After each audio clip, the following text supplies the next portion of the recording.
And to that piece of lieutenant that's always on his podcast, bashing us, him.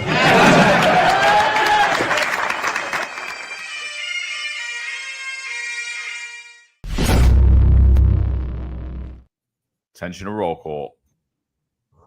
That's right. Good morning, everybody. 8:05 live Eastern time. And of course, it is bright. It is early in the 49th state of Alaska, 4:05 in the morning. Hope everyone had an awesome weekend.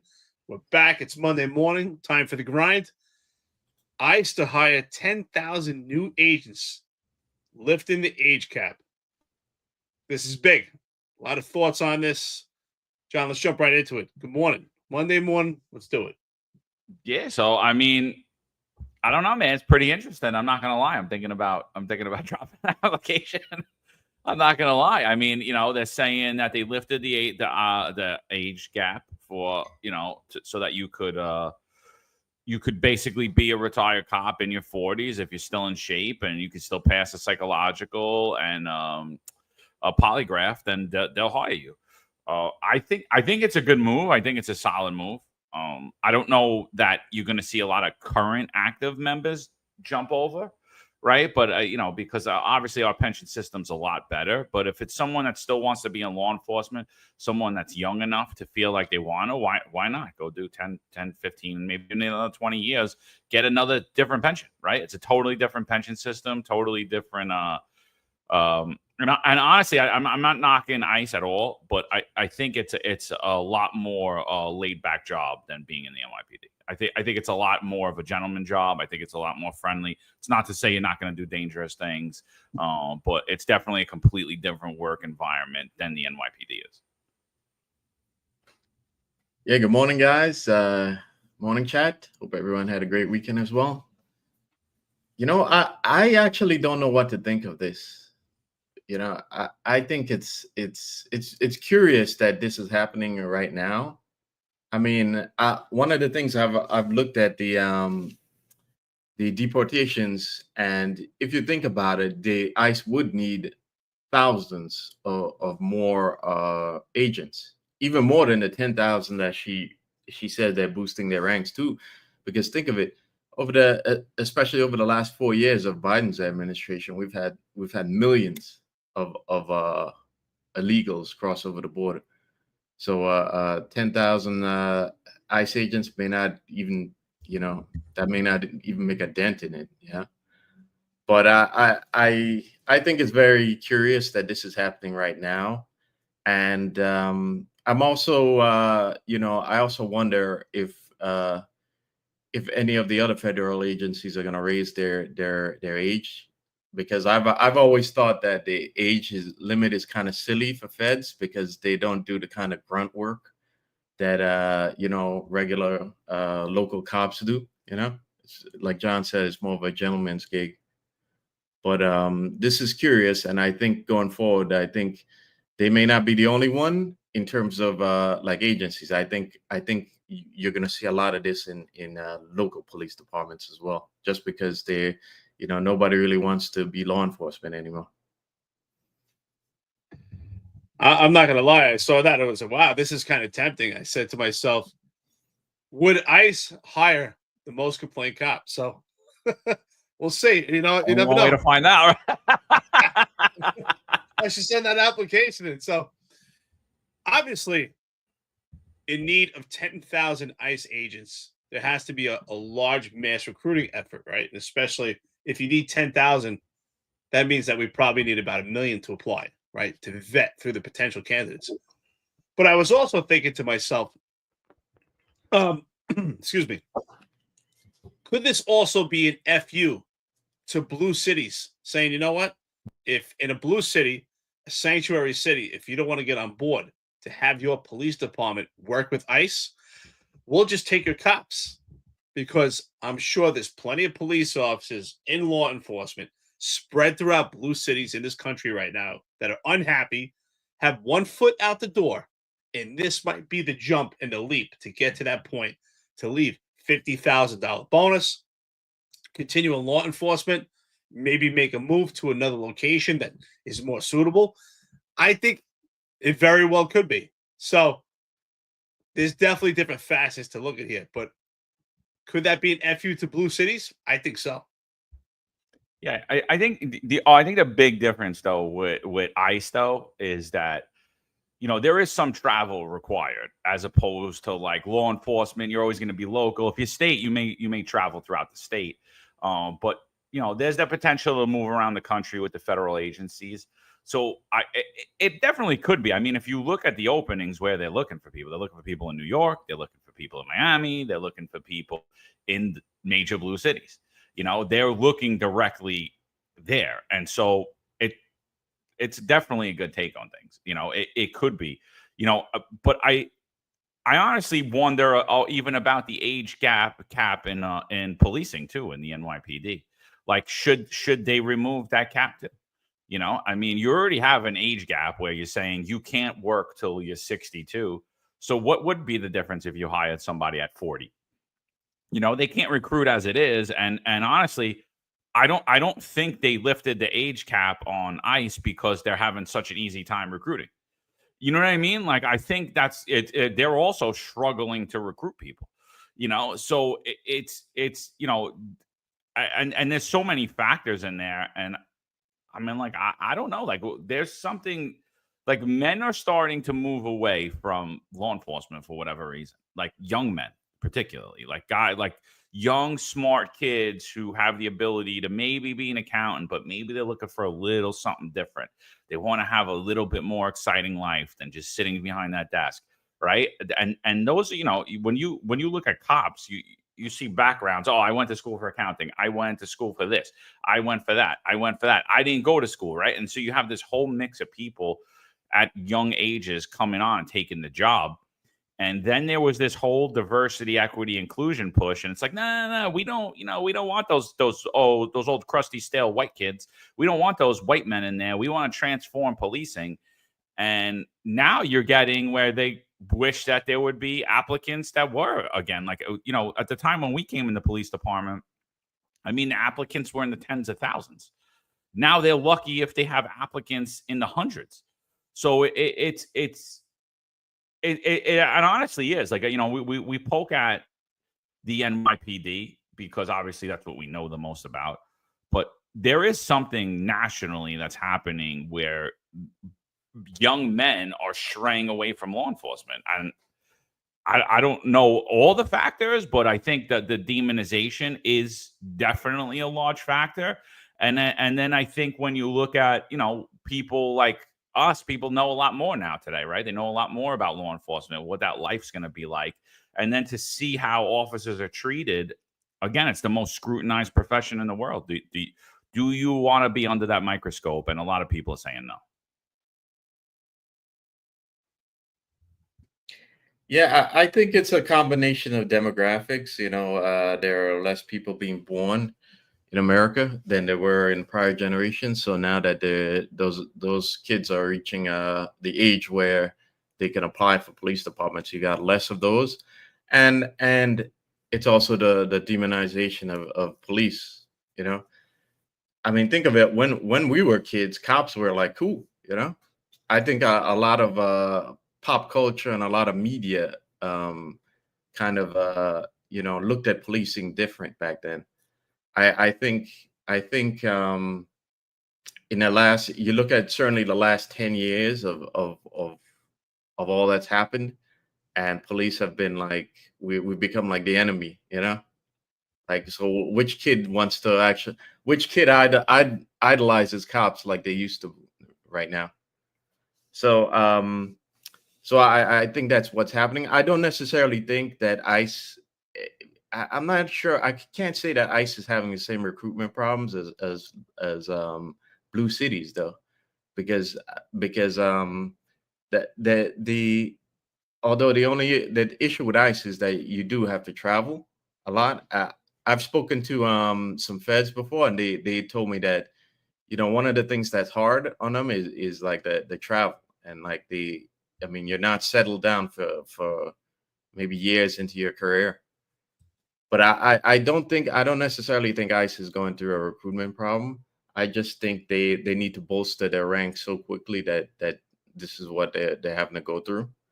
And I'm not exactly sure this is going to be competition for the blue cities, because it's only 10,000 agents they're looking for. But I do think what's going to give the blue cities more competition in the coming years are those southern states, that are doing well for themselves, and southern cities that are doing well for themselves. Because as they continue to do well for themselves, that gives them the budget to offer more incentives and better quality of life arrangements for cops. And I think that is the real competition that the blue progressive cities are going to face. And the competition, not just to retain the cops that they have now, but the competition to get the best recruits. Something I was thinking over the weekend, you just look at cops and you see NYPD cops and you see so many of them are like overweight, so many of them are overweight right now. Like I look at that and I have to wonder, even the academy, even recruits right now. We saw that there was a picture of a recruit posted like a week ago who was overweight in the academy. So when I see that, I have to wonder, how are we getting the best recruits anymore? So that's where I'm at on that. Well, for one, I would say that a major problem of why young men are not going into law enforcement, and even young women, I think we lost the deity of law enforcement in families, right? That old saying where my father was a cop, his father was a cop, my uncle was a cop, his uncle was a cop, my grandfather was a cop. Well, I think right now we're starting to end that cycle, because I would say typically, I would, if for anecdotal experience, when I talk about myself, I think about when I was going into the Marine Corps or becoming a cop. For guidance, I would speak to my father, right? I would talk to my father, and I would think most men speak to their fathers for advice. What do you think I should do? Or, this is what I'm leaning towards with my life. And think about it, right? If you have a son and you're a cop right now, especially in a blue city, are you going to tell your son to take that job? Probably not. And I think that's a major factor what we're losing right now. And plus, in addition to that, young men and women have the ability to see with their own eyes in comparison to when we were young, where we were going into jobs much more blind than they do now. They could watch YouTube videos. They could research all the information and find out about cops that are facing 25 to 30-year sentences for being involved in vehicle pursuits, cops that are losing a substantial amount of financial liability. They hear about qualified immunity. They see cops that are demonized through the 50A in New York City. They see the signs FTP. They see all the protests. They see everything is anti-cop. They see the friends around them are anti-cop. So it doesn't sound like a viable career. And then along with that, there's a lot of other careers out there where they can make more money and their name is not out there. And what else do you have? You now have, in this day and age, not just mainstream media, you have many cops turned podcasters throughout the entire country.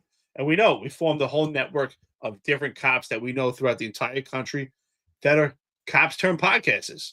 So, I think there's different ways to look at this. So we said it numerous times. We've talked about the recruiting problem throughout this country.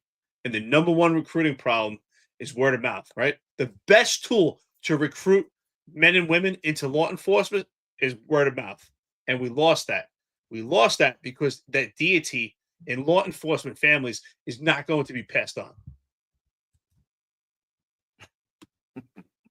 Rob Lukash said he heard Jeff Madry applied to ICE because it has a lot of female agents. Yeah, no, I mean, I think that there is something here. I don't know, like, necessarily what the mission is here, but obviously there's a drive to get a lot of different applications, to get a lot of different resumes, because why would you lift the age gap if there wasn't? Why would you do this? Like, why would you want a bunch of crusty old men that have already been in policing for over 20 years? You know what I mean? I would say, like, when they always used to say in the NYPD, oh, yeah, that's the unit for broken toys. they used to call, people that were jammed up, or people that, started to have mental issues, or people that were breaking down physically, they would call them broken toys.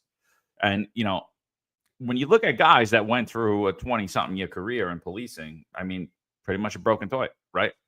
However you want to shape it, you're not that person that you were when you walked in the door. You're not that young, strapping, fit kid, who's calm under pressure and all that. So you're just not going to be that in your 40s and 50s. Even if you're still, up there in the percentages of men and women throughout the country, doesn't mean you're necessarily at the top of your game. Doesn't mean you're necessarily a great recruit. But so I don't know. I think that there is a problem. There's definitely a lot of propaganda around it. But it looks to me like they want a lot of different resumes from people in law enforcement. Right now, it's just ICE, right? It's just two positions where, that you could do. You could be an investigator, or you could be like, border security, like whatever, or I forget what they call it. Or a customs officer, where you're literally transporting people out of the country. So it's those two jobs only in Homeland that they're opening that up to. The other thing is, they're recruiting celebrities too. Like, they recruited Dean Cain to like kind of be a spokesperson for this. So I'm saying I don't think that they're having as easy time as recruiting these days as one would think. I mean, look how far we've went in blue cities to where they're saying that they want illegals to become cops. They want people who broke the law to enforce the law upon American citizens. That's happening in New York State right now. A lot of people, I put that bill out. A lot of people are coming back at me. A lot of state assembly people, a lot of state senators, a lot of city council people. And they're like, no, that's not what it says, John. It says green card holders. I'm like, one, they're not citizens, so I don't care if it says that. But when you read the minutia of the bill, it says to remove all citizenship requirements. If you remove all citizenship requirements, that doesn't mean green card holders. That means everybody. Like, I'm not stupid. You're not going to get me to back off of it. This is a step in order to get illegals to become police officers in this country. And I don't think that that people that claim to be common sense, or people that claim to be moderates on the left or on the right, are actually speaking enough about what the hell is actually happening in law enforcement. Right now, I know there's big organizations behind trying to get qualified immunity for police officers, which is basically protecting police officers if they act within the scope of their duty in their training and following the law. So if a police officer goes to a job, follows the law, follows his training, and then is sued, he will be indemnified, protected by his jurisdiction. So there's a push to get this to be federally put into law. Now, while we have a Republican-controlled Congress, while Donald Trump's the president, while we have all these people who claim they back the blue. Not a hard thing to do, right? You shouldn't think it's a hard thing. We have a Republican-controlled Congress. We should be able to say, yes, federally, cops are protected through qualified immunity. Does that mean that if they pass that bill that you have qualified immunity in New York City or Chicago or Dallas or LA? No, it doesn't. It's basically a show bill. And even that, we're having a problem getting passed. Even that, right now, we're having a problem getting passed. So it shows there's a disdain for law enforcement across this country. And, I think that if you're physically capable and mentally capable to do this job in your 40s, your 50s, or even up there, that you should be able to do it? Absolutely, I do. Absolutely, I do. But I also think this is a desperation move that's happening, and I think you may see the NYPD start to do that sooner than later, where they're also going to remove that age gap.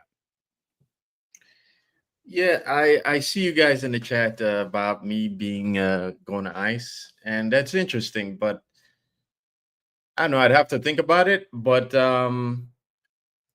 something else I'm thinking about is just because they're hiring lots of retired cops doesn't mean they want cops that are likely to challenge to potentially challenge a draconian measure. I'm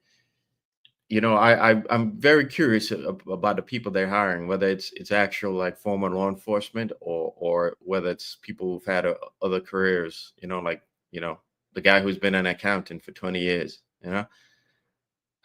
because in this day and age when government wants compliancy, I'm not too sure the government wants a cynical old cops who've been weathered by,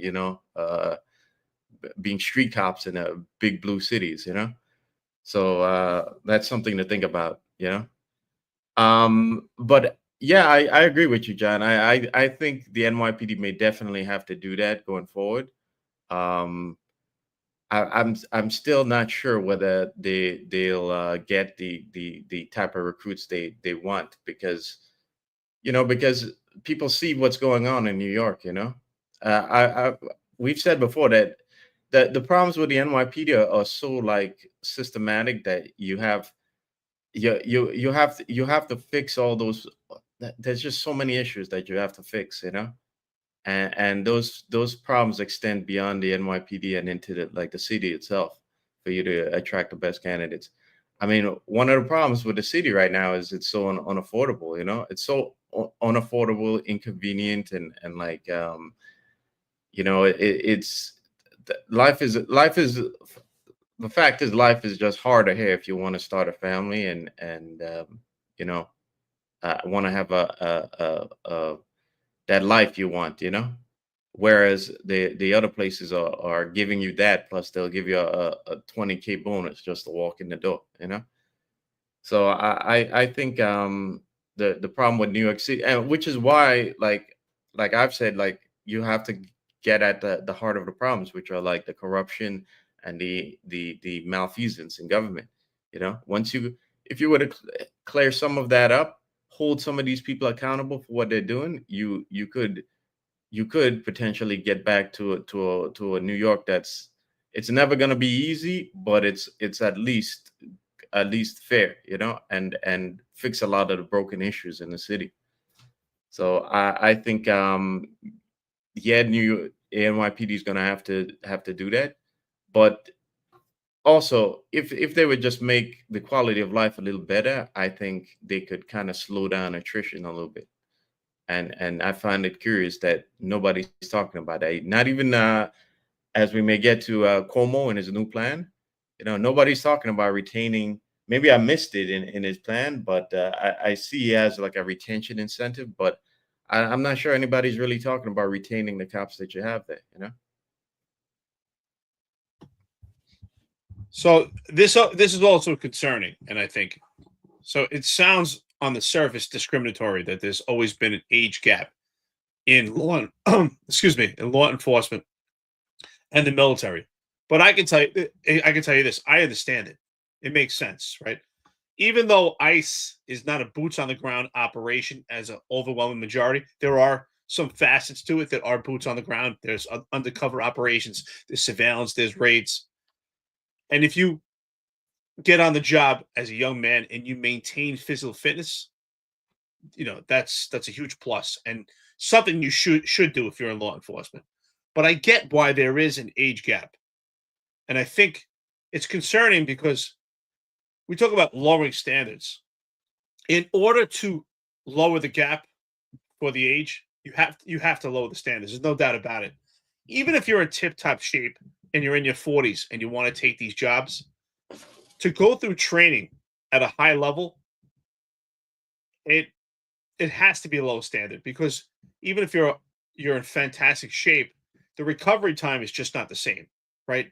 I mean, John, myself, you, Marlon, we probably could output a lot of ourselves. We stay in shape, but the question is, could we do it the next day and the next day after that? If it's a high level of training, the bottom line is we're in our 40s and we need more recovery time. There's no doubt about it. So the training would have to be tailored back.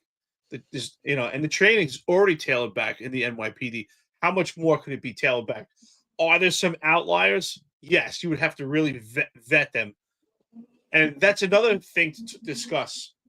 Would they allow older men going into training to utilize supplements such as TRT or different types of supplements to help them. Because what's so important is not the training, as I think we could all output a lot, is the recovery time and preventing injuries. The bottom line is, if you're in your 40s and you're doing exacerbating training on a daily basis, that you're more likely to get stress fractures or different type of strains in training that could take you out of the training. So it definitely would have to be tailored down. Now, I don't know if they're going to have some type of program in ICE where maybe if you're NYPD or state trooper and you have a lot of experience, maybe they would have a different type of training. But I do think the training has to be tailored back. What are your thoughts on that? Like I said, I'm 45.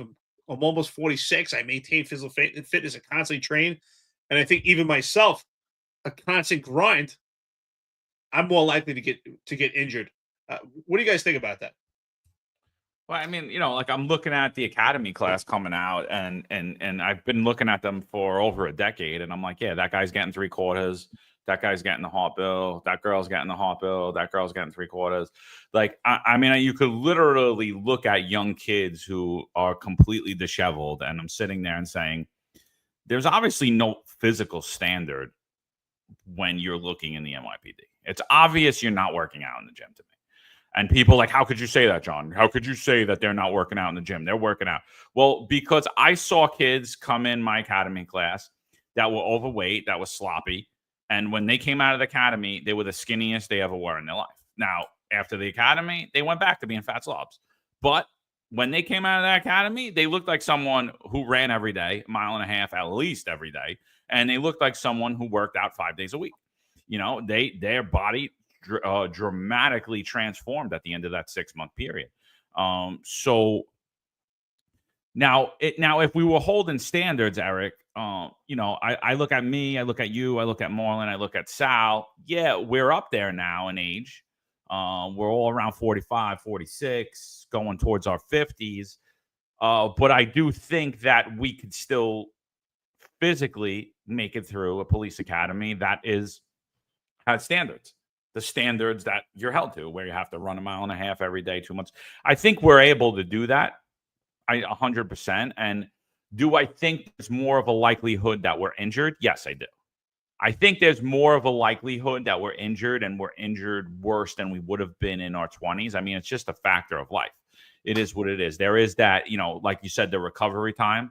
I also think we're a lot smarter now. One of the things I said that I don't regret much in my career. I don't think I really regret anything other than I never documented my injuries.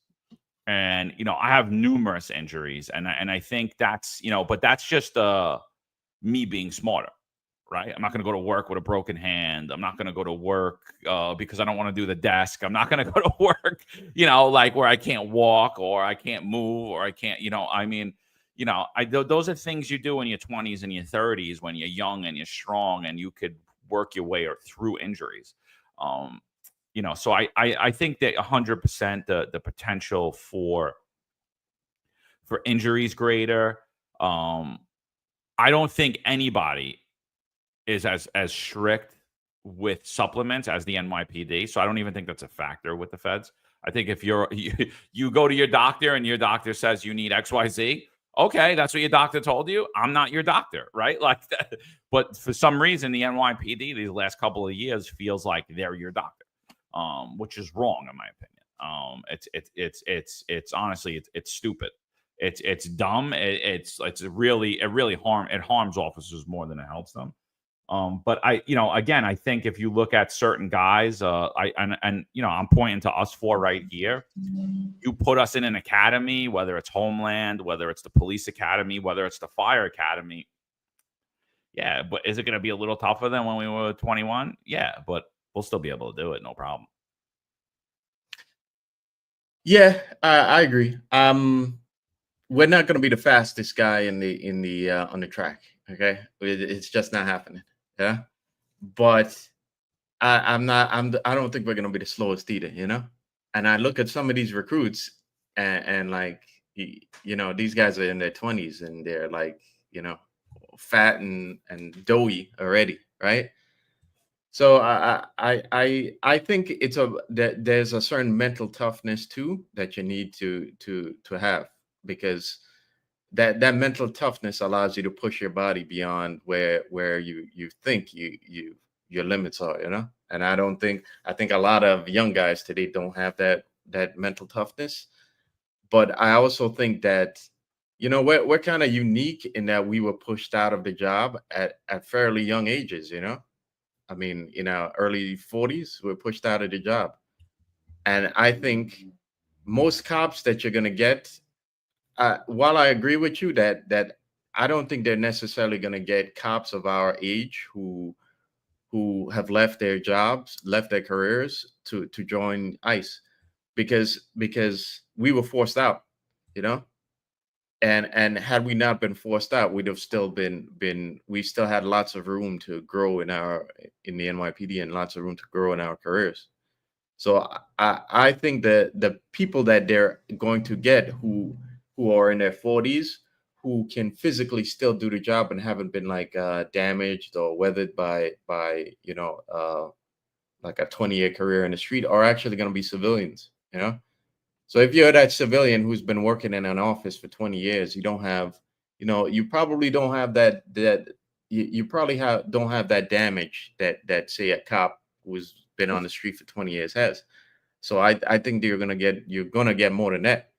And if you're a cop who's in your 40s, I think in most cases you're just not going to leave your career to join ICE, you know, because especially if you're the type of cop who's still physically fit and still has the mental toughness and still has the love of law enforcement, you're probably going to stay in your job and continue further on in that you know, in the growth in that agency that you're in right now. The one group of cops that you may get is you may get blue cops, blue city cops who've just had enough. You know, guys from Chicago, and in that instance, you might get young guys still, guys from Chicago or like Philly or New York. Those guys, there's a chance you may get them. Okay, but I just don't think by and large you're gonna get lots of, say, you're not gonna get. I doubt you're gonna get a Texas or Florida deputy who's gonna leave his career and go to ICE. I just don't think you're gonna do it, because you know it means, first of all, it means upending your family, and you've already have roots in a community. Your kids are already going to a certain school, and you know, so I think it's very unlikely that you're gonna get people from say better quality of life police departments. Well, I do think, for one, I do think that, again, as you know, as I said earlier, it kind of goes to what you're saying, Marlon. I do think it's an FU to the blue cities. Like, you know what? You're not going to have your police departments help us. We'll take your cops. And it's the carrot that's hanging right now that people are going to go after. Even if, like I said, if they're on the fence, they got 1 foot out the door. When I was in the Marine Corps, we used to say, it means you're on the bus, right? When you're on the bus, that means you got 1 foot out the door. You're about to get out of your enlistment. Do you decide to re-enlist or not? You got 1 foot out the door. And right now, this kind of corresponds with our last episode on our past Friday roundtable, where we said, would cops flee if Mamdani becomes mayor? And the answer to that question is no. Just for that reason, no. Same thing. Will cops leave the blue cities right now just because they have a terrible structure? They're in sanctuary cities? No. But if they have something to entice them, and a $50,000 bonus is the carrot that's hanging right now that many cops will go after. I think retired guys, I think cops that are in their positions right now, they just hate life, might go after it. Maybe somebody that wants to change, that maybe that is the boost that they needed. They don't know. They want to leave the blue city that they're in. They don't know what city to go to. So you know what? If I join ICE, ICE will make that decision for me. Being part of a federal organization, they'll make the decision for me. That's the big carrot right there, is that $50,000 signing bonus. And a lot of people will jump at it. Also, going back to what we said, I do think that's something that should be discussed is supplements. If you're in your 40s and you're going to do a hard training regimen, you probably need supplements. I think we're all in great shape. We all take care of ourselves here. And we could do the grind. And the question is recovery and injury prevention. And I think, when you're in your 40s, we have to be honest and say that you're going to need something to supplement to help you. You need something to assist you. I haven't done it yet, but I've been researching about TRT, and I think at some point I would like to dabble in it. I still think I'm still young, but at some point. But if you're going to a training regimen, you might need something to give you that little boost. I don't think there's anything wrong with it if you're not doing something illegal that's going to hurt you or hurt someone else. But these are things that should be discussed. Yeah, again, I think we're just broken because we're from the NYPD, and like we think that everything's like a Nazi regime. I had got a job offer from the FDLE when I left, Florida Division of Law Enforcement. They oversee like all the sheriff's offices. And I was like, listen, I really appreciate it, but I was like, after dedicating my whole life to something that just completely pulled the rug out from under me, I just have a hard time like thinking about going back into law enforcement and putting that muzzle back on myself. And I just remember the guy in charge. He's like, John, this isn't the NYPD, bro. It's not. It's totally different. He's like, I'm telling you. He's like, you're scarred. I know what you went through. This is not it. This isn't it. And I was like, yeah, I get it. I was like, I just can't do it. I just don't want to do it. And I think it's not just me that has that mentality. I think a lot of people have that mentality, like scarred. It's like, oh, I was in an abusive relationship, and so now every girl I see, I think, is going to abuse me too. And and like that's kind of what happens with in particular with NYPD guys. I'm telling you, I know a lot of guys nationally in law enforcement. Supplements are not an issue. Taking TRT, GH, I don't think it's an issue to go federally. I think it's still an issue for the NYPD for some reason. And I think that it's what they want. They tell you, we want guardians. We don't want warriors. We want a guardian mindset, which, is basically a security guard based mindset, not a proactive police officer mindset. And I think what these academics have came up with in the NYPD and what the NYPD has brought onto is that, like if you work out, you have tattoos, you're an aggressive male figure, you're looked at as an aggressive male figure, you're more likely to be that most complained cop. You're more likely to bring lawsuits towards the NYPD. You're more likely to get involved in those incidents that that are going to go national on the news. But what they don't, where they miss the mark, the academics, is you're also the guy that when that building's going to collapse, you're going to run in there. You're also the guy when shots are fired, you're going to run in there. You're also the guy when everybody's fleeing, you're going towards it, and that's where they miss the mark totally. And, it's a damn shame. So I think, again, that's why I say, I think a lot of us from the NYPD, we're mentally scarred in a lot of the things that what do we say? We were indoctrinated, right? And I think that's one of the areas we're heavily indoctrinated. It's like taking an over-the-counter supplement is like this, oh my God, like we've made it so taboo. Like think about that. No one else in the world thinks that this is crazy except for NYPD cops. Nobody in the world is like, oh, if I take Olympic athletes will watch what they take over the counter. Nobody else other than Olympic athletes and NYPD cops.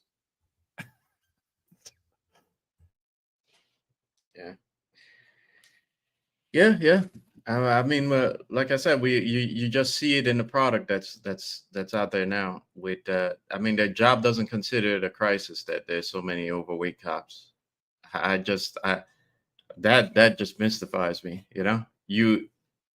When during the scamdemic, they told us, okay, you got to take this, for health. They're so concerned with health, but when the scamdemic is over, nobody thinks it's a crisis that so many cops are overweight and so many of them have like cardiovascular issues. I mean, I think that's again, like you said, that's kind of the product they want right now. They don't want they don't want the guy who's fit and in shape and the alpha male. You know, they don't want that anymore, unfortunately.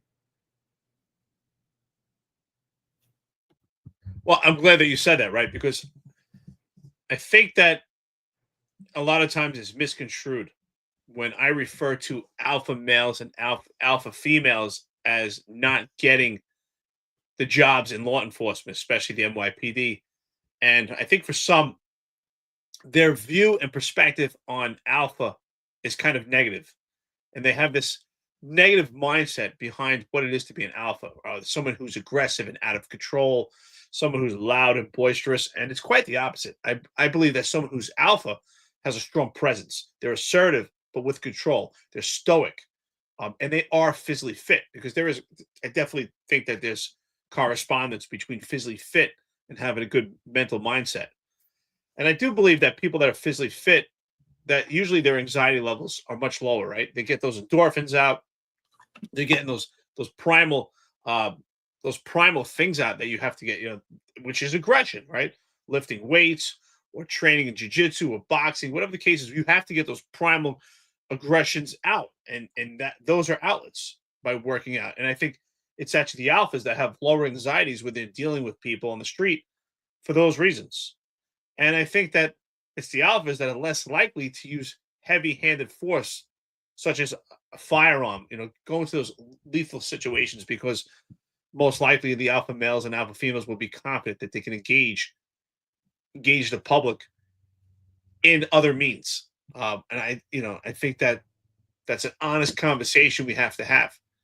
But unfortunately, sometimes, I know when I refer to alpha, some people think that means reckless or cowboy or cowgirl. That's not the case at all.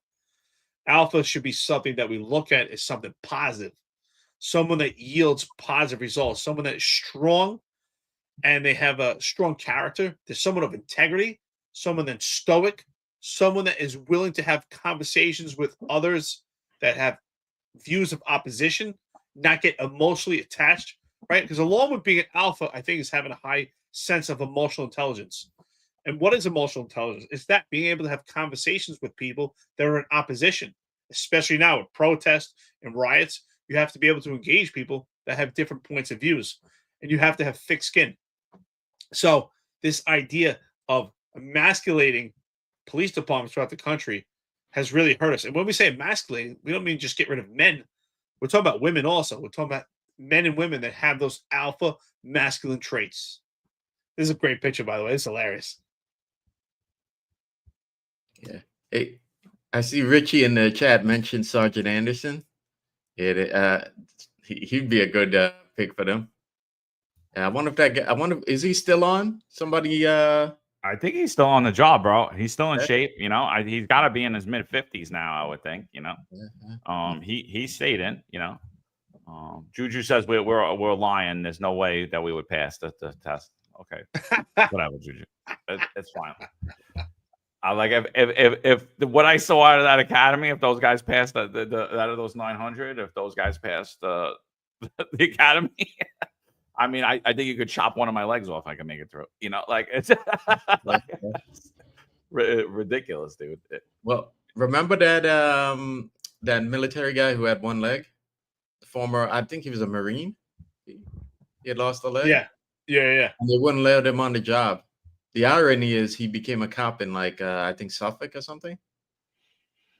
We've had cops on the job with one leg. I worked. No, I know of one detective that's on the job with one leg, and he's in good shape. And you would never know, by the way. Nobody ever knew. You know what I mean? Yeah. So, by the way, I saw that picture. I mean, I think everybody saw it. What you talking about? That recruit in his gray shirt was.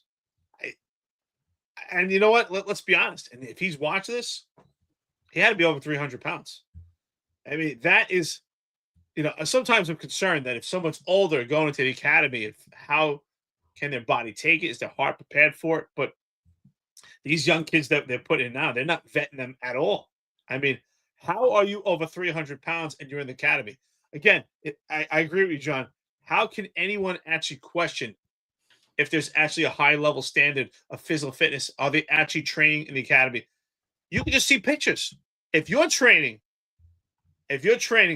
to the point that you're actually burning more calories than you eat, it's science, it's physics. You'll just lose weight. That's the bottom line. You'll lose weight and you'll be in better shape. And if you're not getting in better shape, that's a clear sign. I don't need a scientific method to make an observation. Just show me a picture of recruits and I'll tell you they're not training or not. Yeah. Why didn't they tell him to come back in a couple of months? Show us a commitment that you're ready for this job, come back in a couple of months, lose 20, 30 pounds. Then we know you're ready. You have that mental toughness ready for the academy, but you want to become a cop, but you didn't even think that you need to lose weight yet, that you need to be physically prepared for the academy. Yeah, dude, it's I was laughing, like someone was really trying to like break me down, and they're like, how do you know? You didn't go to that academy. I was like, no, but I went to the academy. And I know what happens to your body when you work out. You can't tell me you worked out for 6 months and still be 300 pounds. You just can't tell me. It's not, I have baby fat, stubborn. It won't come off. It's like, no, dude, you can't tell me. Like, and I'm not knocking the guy. I'm knocking the job. Like, the job let him through, then that's it. The job let him through. He passed, right? He passed. But I say if there were standards, he doesn't pass. There's no way. There's no way you're getting over the wall. There's no way you're climbing over a fence. There's no way you're doing the sit-ups. There's no way you're running 1.5 miles every day. You're just not doing it. And by the way, to run 1.5 miles every day, really, what is that? Is that really hard? Is it really hard for a human to run 1.5 miles every day? I'm like, I don't think so. It takes commitment. It takes discipline. Obviously you get up there in age or you're disabled. I'm not talking about you. Totally different. But you could still push yourself, I work out with my daughter every day, low muscle tone, doesn't see much at all. We did a 5K together recently. She pushed through it. I mean, she's got low muscle tone. So meaning like her muscles aren't as developed as others. And so it's much harder for her. It's almost like double to do anything that we do. And she barreled through it, and we work out every day, and I see consistency and I see discipline and I see growth. And that's what happens. You run, the first time you run, you're winded. Second time you run, maybe you're a little less winded. Third time you run, a little less winded.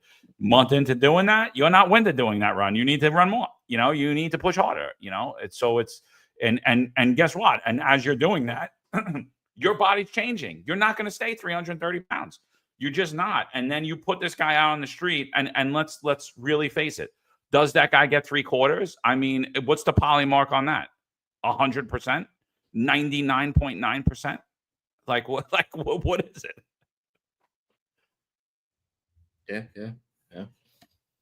And think of it, you're in your early 20s. That should be the best time of your life, dude. You're getting paid to go to the police academy. I mean, to work out half the day, so I don't understand what's happening, and when I see a lot of these recruits, and I can't understand how they even get let into the door now. How did they even pass the physical, by the way? Because I told you, when I did the physical the second time, I was already a cadet. They told me I had an umbilical hernia, which was like BS. But how do they let a recruit in who's already like overweight? Yeah. Well, clearly they don't really care about the health either of their recruits, because to me, they should have an honest conversation. Say, look, you're over 300 pounds. And if you enter the police academy and you're running every day right now, you're at a high probability of having a heart attack and dying right in the gym floor. That's an honest conversation. Or you're just not running at all, because how do you expect someone over 300 pounds, especially, we're not talking about 300 pounds of muscle. If we're talking about just someone who's big, we're talking about 300 pounds, someone who's out of shape. You're putting their life at risk. How can they actually handle that? How is their heart going to take that? The only other option is they're not training. And clearly they're not training. If anyone has a picture of that young man now, I would love to see. And that was about 2 weeks ago. If he didn't lose any weight since then, I mean, that's another indication. Clearly, they're not doing any training. And, it's not to make fun of him, but it's the reality. We have to have an honest conversation. He is not prepared to go into a rigorous training operation to become a New York City police officer or a law enforcement officer anywhere, unless those standards are just completely lowered or there's absolutely no standards at all. Yeah, and then Cuomo actually drops this plan too. So he says he's going to hire 5,000 more police officers, and he's going to bring the numbers up to 40,000. So first, to Andrew Cuomo, if you believe that there's actually 34,000 or 35,000 police officers, you probably shouldn't be the mayor because your observation skills aren't that sharp. So, if you're only planning on hiring 5,000 more, you're planning on keeping the force about at the size it is now. So that's not even, it's just a talking point. It's waste. He's going to increase the pay by 15,000 a year. Okay. They're going to get a contract, 3%, whatever. It's probably what the pay is going to get increased by anyway in the next contract. So he's not saying anything revolutionary. He's talking about a sign-on bonus. I think maybe that's something good that currently is not happening in the NYPD. Other thing is he's going to allow retired officers to rejoin the NYPD while collecting their pension. I that's the one thing that I'll say, oh, wow, you know what? Yeah, 100% you should do that. But what are those salaries? What do those boundaries look like? And is it actually going to happen?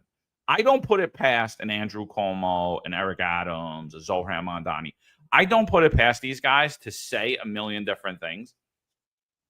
And then 4 years later, you're like, oh, what happened to that? And none of that happens, by the way. So, everyone's like jumping up and down about this plan. I'm personally like, I don't really believe him. That's how I feel about it. I don't really believe him. And I don't know how he's recruiting and retaining.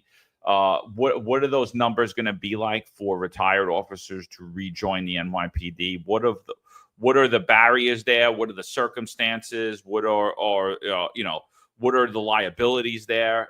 So I'd really like to see what he's talking about, like really labeled out, and he hasn't labeled out any of it. So I don't think that this helps retention at all.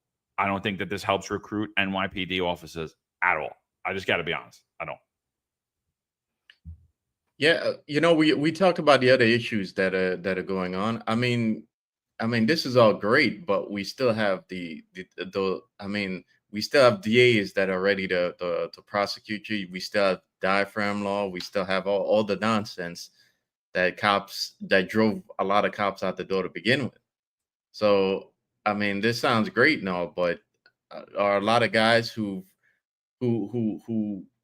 left at 20 because of the way the job is, are they willing to come back onto the job and deal with that now? I just don't know. I just don't know, because sure, your pension may be secured now, but you still have to worry about getting locked up or getting sued. Just because your pension is fine doesn't mean you won't get sued and lose your house because of the diaphragm law or something else. So I'm not sure. This is, again, this might be another piecemeal approach to fixing the problems of the job, and as I said before, the problems with the job extend beyond the job, but they're problems with the city itself, and you can increase the incentives to come back on the job while not fixing the other issues that drove cops out the door to begin with, and until you reconcile those issues, I'm not sure if this is going to work. And by the way, he's also not mentioned how exactly he plans to pay for all of this. Okay, because again, the city, as I've said numerous times, the city is facing like a multi-billion-dollar budget shortfall in the coming years. So you can promise the world, but how exactly you're gonna pay for all of that when it comes to putting pen down to paper? Yeah, I still think that you're a doomsdayer. I'm not gonna lie, Marlon, because if the city hasn't collapsed under De Blasio or Adams at this point, it's a damn hard city to kill because they've been trying their best. If I was trying to collapse a city, I would put Bill De Blasio and then Eric Adams in charge of it, and 12 years later, I'd be like, holy crap, this thing's still standing. And not only is it still standing, there is a huge excess, billions and billions of dollars that New York City currently has. I get what you're saying. When you project out, there's definitely a shortfall there. But I think it could be easily corrected. And I think, again, the way that we spend money in this city, it's criminal. It's honestly criminal. If you look at where these contracts go out and the billions of dollars, you could literally fix that shortfall in 6 months. Like, I'm not saying that Andrew Cuomo or Eric Adams or Zohran Mamdani are going to do that. I'm not saying that at all. I think they're going to run the bill up even worse, and they're going to meet that shortfall. But if there's someone that's fiscally conservative, like if there's someone that actually manages their household, you could just get one guy that like actually, he managed the household. He didn't go bankrupt. He didn't lose his house. You just get that one guy. He can manage his checkbook. He's not heavily in debt. You could fix the city. And I'm not talking about you need political experience. You don't need management experience. You don't need anything. You just need to have a little bit of conscientious, just be a little conscientious, and you care about the taxpayer money like you care about your own money, and you care about the city like you care about your own house. I personally think you could fix New York City in 6 months, and that windfall's gone. I mean, billions and billions of dollars each month are being lit on fire and given out to contracts that do absolutely nothing to help anybody or anything in the city. I think we're all thinking the same thing. How is New York City still standing, right, with this epic fail that we've had? But it's, the day is still young because we had de Blasio, Eric Adams, and we may get the trifecta. And that could be Mamdani, Cuomo, or a second term of Eric Adams. And if that trifecta comes to fruition, this might be the collapse for New York City. New York City has shown it's a strong place, that the system's in place, and New York City people are strong people and they care about New York City, which is why it's still surviving and still thriving. Right? The NYPD miraculously still goes out and does an amazing job with failed leadership, with no mission, with lower standards, with meek, timid, and docile recruits coming on the job. The NYPD overall still does a great job with the boots on the ground. It's just an amazing system that it hasn't fallen apart. Now, when it comes to Cuomo, those bullet points that you just put up, I think those talking points are all hot air. For one, great, 5,000 police officers, which doesn't even matter. John, you're absolutely right. You get 5,000, you're losing far more than that right now. Where are you getting those 5,000? What are they going to look like? Where are they coming from? Are they going to be vetted police officers? Are they going to be those outliers, those alpha males and alpha females? Where are we getting 5,000 men and women that actually want to be police officers when we're actually raising the age cap in ICE because we can't get these viable police officers? It's just not happening. The other hot air token point here is that's great. It sounds sexy. They would rehire retired police officers. And so to me, it's hot air because are these talking points worked out? If you're a sergeant or a lieutenant, do you keep that rank?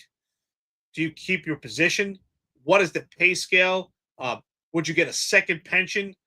How would you pay into it? None of these things have worked out. They're just talking points. That's why I agree. It's not going anywhere. This is going to fall on its face. It's just a talking point. Because if it was legit and it was actually something that was coming into play, there would be an actual detailed memorandum of how it would play out.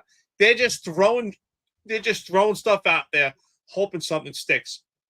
And I think it's just complete hot air. It's just complete empty. Well, I'd like to point out that Larry Fink, the CEO of BlackRock, he himself said that New York City is in trouble. And Larry Fink is one of those guys that it doesn't matter who you have in the White House, Obama, Trump, Biden, it doesn't matter. You pick. He walks in the door whenever he feels like it. Okay. And that's because BlackRock basically owns everything.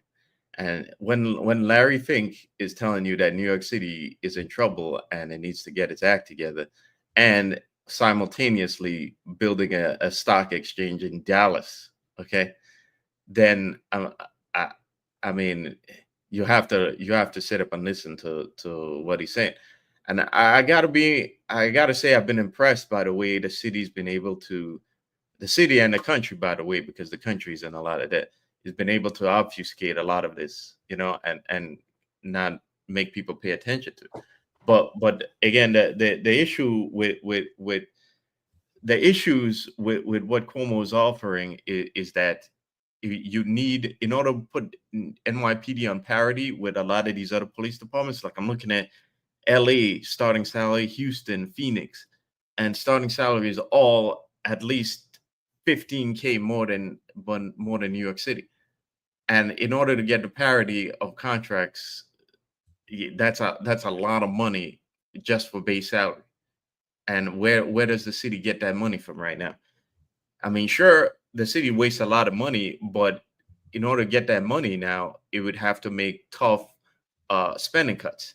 And the one thing we know about politicians in New York City is they don't understand how to manage a budget and how to make tough decisions when it comes to managing the budget.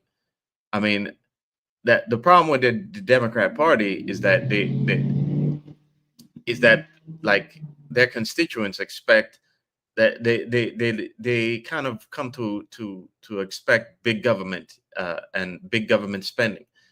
And how does the Democrat Party and progressive politicians tell their constituents, hey, I'm sorry, we're gonna have to cut this program. Yeah, I'm sorry, we government can't subsidize this anymore.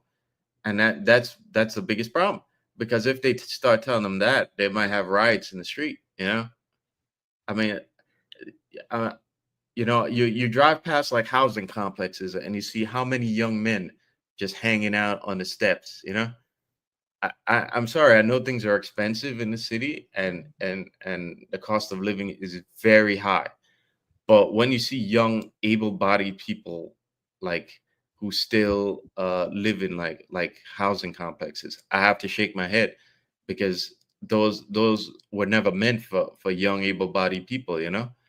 And if you're young and able-bodied, I'm sorry, you need to get out there and find it and get off government subsidy.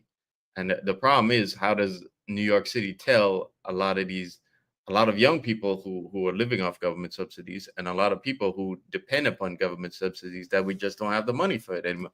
They can't. So they'll happily tell them, we need to make cuts on this, with adjustments on the police department. It's easier to do that than it is to tell people we got to make cuts on to their subsidies. And I think that's the problem facing New York, and why why they can't make tough decisions.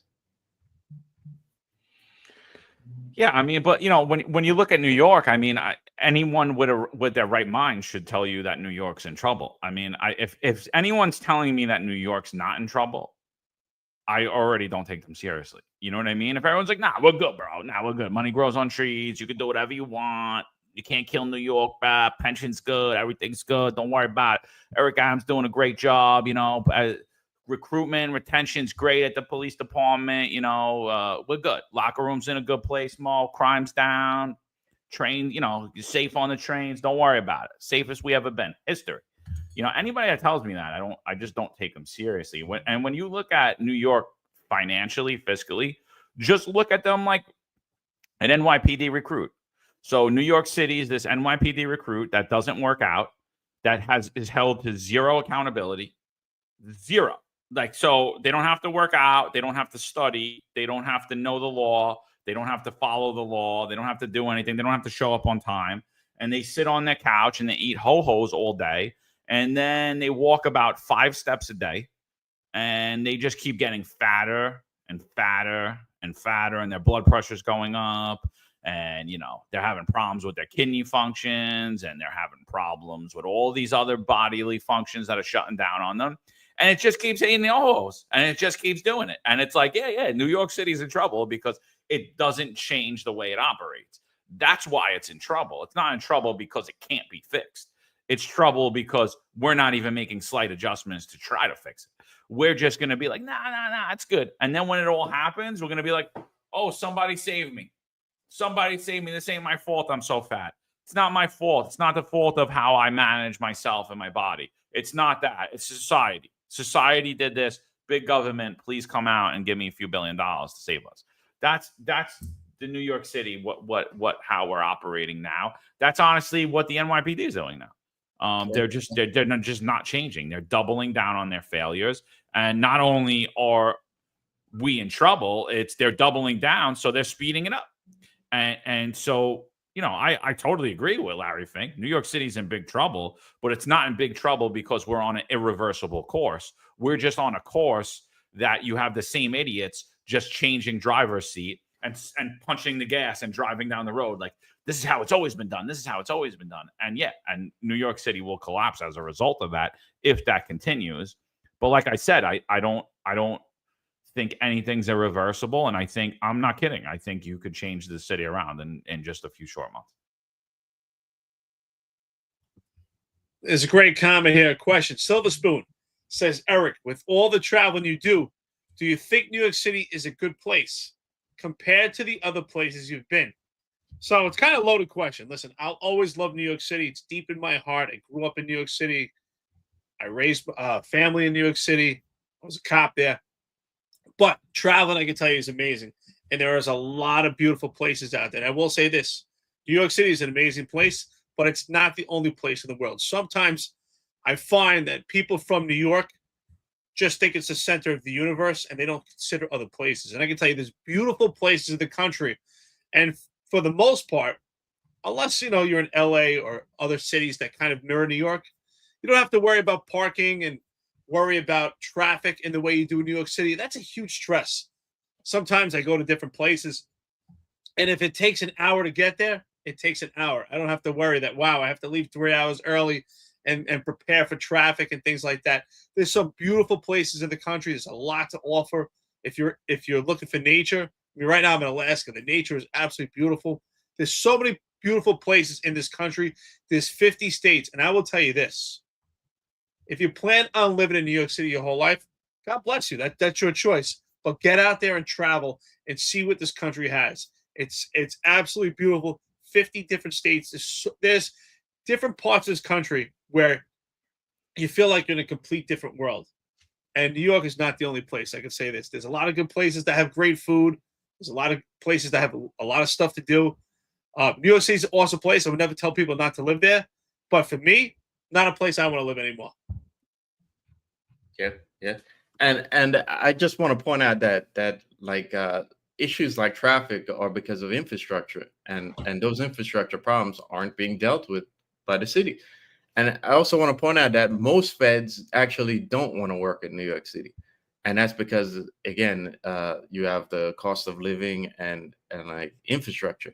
For a lot of them to find an affordable apartment here, they have to live in like the outer boroughs, and I've spoken to a few of them who said they really didn't want to come to New York. Again, it's just so expensive to live here that it's just not that destination that they want anymore. But to go back to what John said, I'd like to equate. John said it, but I want to explicitly equate the physical health issues in the NYPD to the city. Imagine if the NYPD were to say, okay, we're instituting an annual fitness requirement. The unions would be up in arms. There would be no way the unions would go for that. Okay, I mean, half of the unions, their trustees and their board members would leave overnight because those guys couldn't pass the physicals themselves. Okay, but the job they wouldn't want that. Okay. And if you look at the city, if the city says overnight we have to tighten our belt, guys, we just don't have the money for this anymore, you're gonna get the same pushback from a lot of the interest groups in the city that eat off of the city. So I don't know how the city. I tend to disagree with John that the city could fix this overnight. I think it's gonna take like 10, 20 years to fix. And I've said before that I don't think the damage is irreversible. I just think within our lifetimes, who can wait, give up 20, 30 years for the city to recover and become that city that it once was? I know I wouldn't hang out and wait for that to happen. It's like waiting. It's like Detroit. Detroit is actually starting to boom now. And in fact, with the big beautiful bill, there's a lot of cutouts in there for manufacturing, like certainly the drones. They have these fabrication contracts with factories in Detroit. So Detroit may actually start to become a place where people make stuff in America again, and maybe also because it's really cheap now compared to other other northern cities, right, or regions. But it took them what, 50 years, 50, 60 years to get back there. If that happens, 50, 60 years, who's going to wait around for that to happen? It's beyond our lifetimes. So I think it's not easy for to turn a ship around, and it takes discipline on the part of the city, and it takes making tough decisions. And I think in order for you to get the best cops at this point, you need to make you need a to create a well functioning city that can attract people who want to first live here, right? Who think it's a great place to live, a great place to raise a family. And then once that happens, you're going to get the best recruits, because they're going to naturally, I mean, the best recruitment tool the departments have is where they're located, and how nice it is to be there, because you'll always get people for that.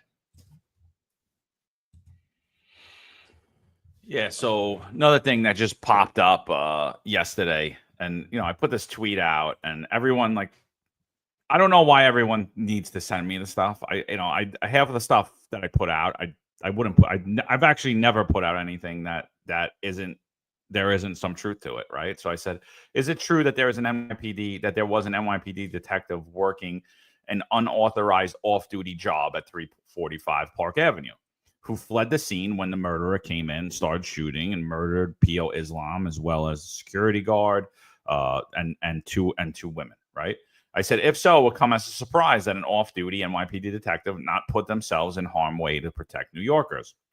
Now, we're familiar with who that is being alleged to. We're not going to give the name because, again, just because someone was transferred doesn't mean, and you heard something, doesn't mean that that's necessarily true. If it's true that she was working an unauthorized off-duty job, I mean, I don't care. Like that, I don't think any of us care here. I mean, this is what people do, what they got to do to make money, People do what they got to do to make money. Who cares if someone's working an unauthorized off-duty job? Now, if the shooter came in and she's an off-duty cop, and I don't know how, or he or she's an off-duty cop, and they're employed as a security guard, armed security, I would say that that's cowardice, and that is a horrible act if they went fleeing out the side of the building. Now, we don't know that that's true. We don't know if person had their gun. We don't know what they were employed as. We don't even know if they went out. It's a large, very large building. We don't know what side of the building they went out on. Again, when the building's being evacuated, what are you going to do? All right, everybody, let's go down, take you out a side door, take you out a back door, take you out of somewhere else. Doesn't necessarily mean that person didn't do their job, right? It could just be that person was transferred because they were working unauthorized security. So I know that rumor's hot and heavy. Please don't send us the statement. We know who it is. And again, if it was true that there was, the shooting was there and the person went running out the door, then I think, that absolutely is cowardice. But I don't know that is actually the case. And no, Crow Eater, I'm not naming her. Thank you. Because you don't know anything other than the rumor you were told. So, that's it. Yeah, I think that's interesting. I don't know what to think of that, to be honest. But I really hope that cop didn't run from the fight. I mean, I think there needs to be more to this. That we need to find out more. But I think we need to find out the details of what exactly went down. I think if they actually ran from the fight and ran away, that's a big issue, And I think that's going to be, besides being cowardice, I think it's going to become a big issue if the full details come out in terms of the media,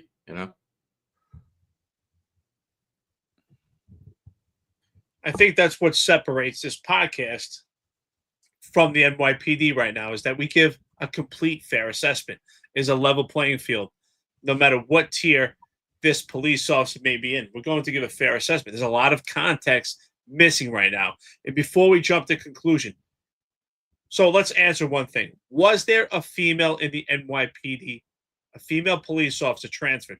Yes. It's out there right now. We have the information. There was a female. We're not going to release the name. But do we know all the details? No. I think people are jumping to the conclusion right now, getting a lot of their information third person.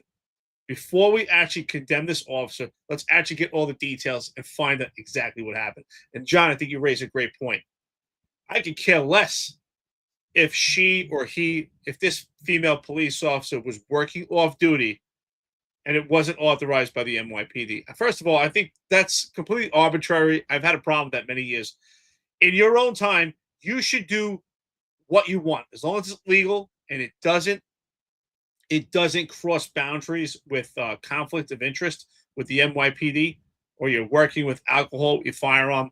Other than that, I don't really have a problem. If you're doing something that's legal and it's on your own time and it doesn't cross-reference or have any hindrance on your job, the NYPD shouldn't have a say on what you do with your life. Again, I think that goes back to what you said earlier, John. It's like we're so indoctrinated to this communist type of NYPD that we even think like working off duty, like, oh my God, like, is it authorized or not? And people are getting really delved into this matter here. I don't care. I don't care what she's doing on her own time. And that goes back to, was she prepared? Did she have a firearm? Where was she positioned? Did she retreat to get back into the fight? Maybe she helped out another way. We don't know yet. So let's find out. Let's get the details before we condemn her. Now, if she was armed and in a position where she could have helped Officer Islam and the other victims, yeah, I have a major problem with that. That's complete cowardice, and she should be removed from the police department. But before we jump to conclusion, let's get all the facts. Let's break it down. Let's dissect it, and then let's make a determination, and let's make one that's fair. Yeah, I totally agree. I mean, everyone's like, it's such a large building that like I literally can't say that person went by the desk or even knew specifically what was happening. You know what I mean? And then, like, was she doing her job? Did she evacuate whatever office he or she was doing, where they were working? And, like, then they did what they were getting paid that day to do, and they acted appropriately. You know what I mean? So, like, I don't know.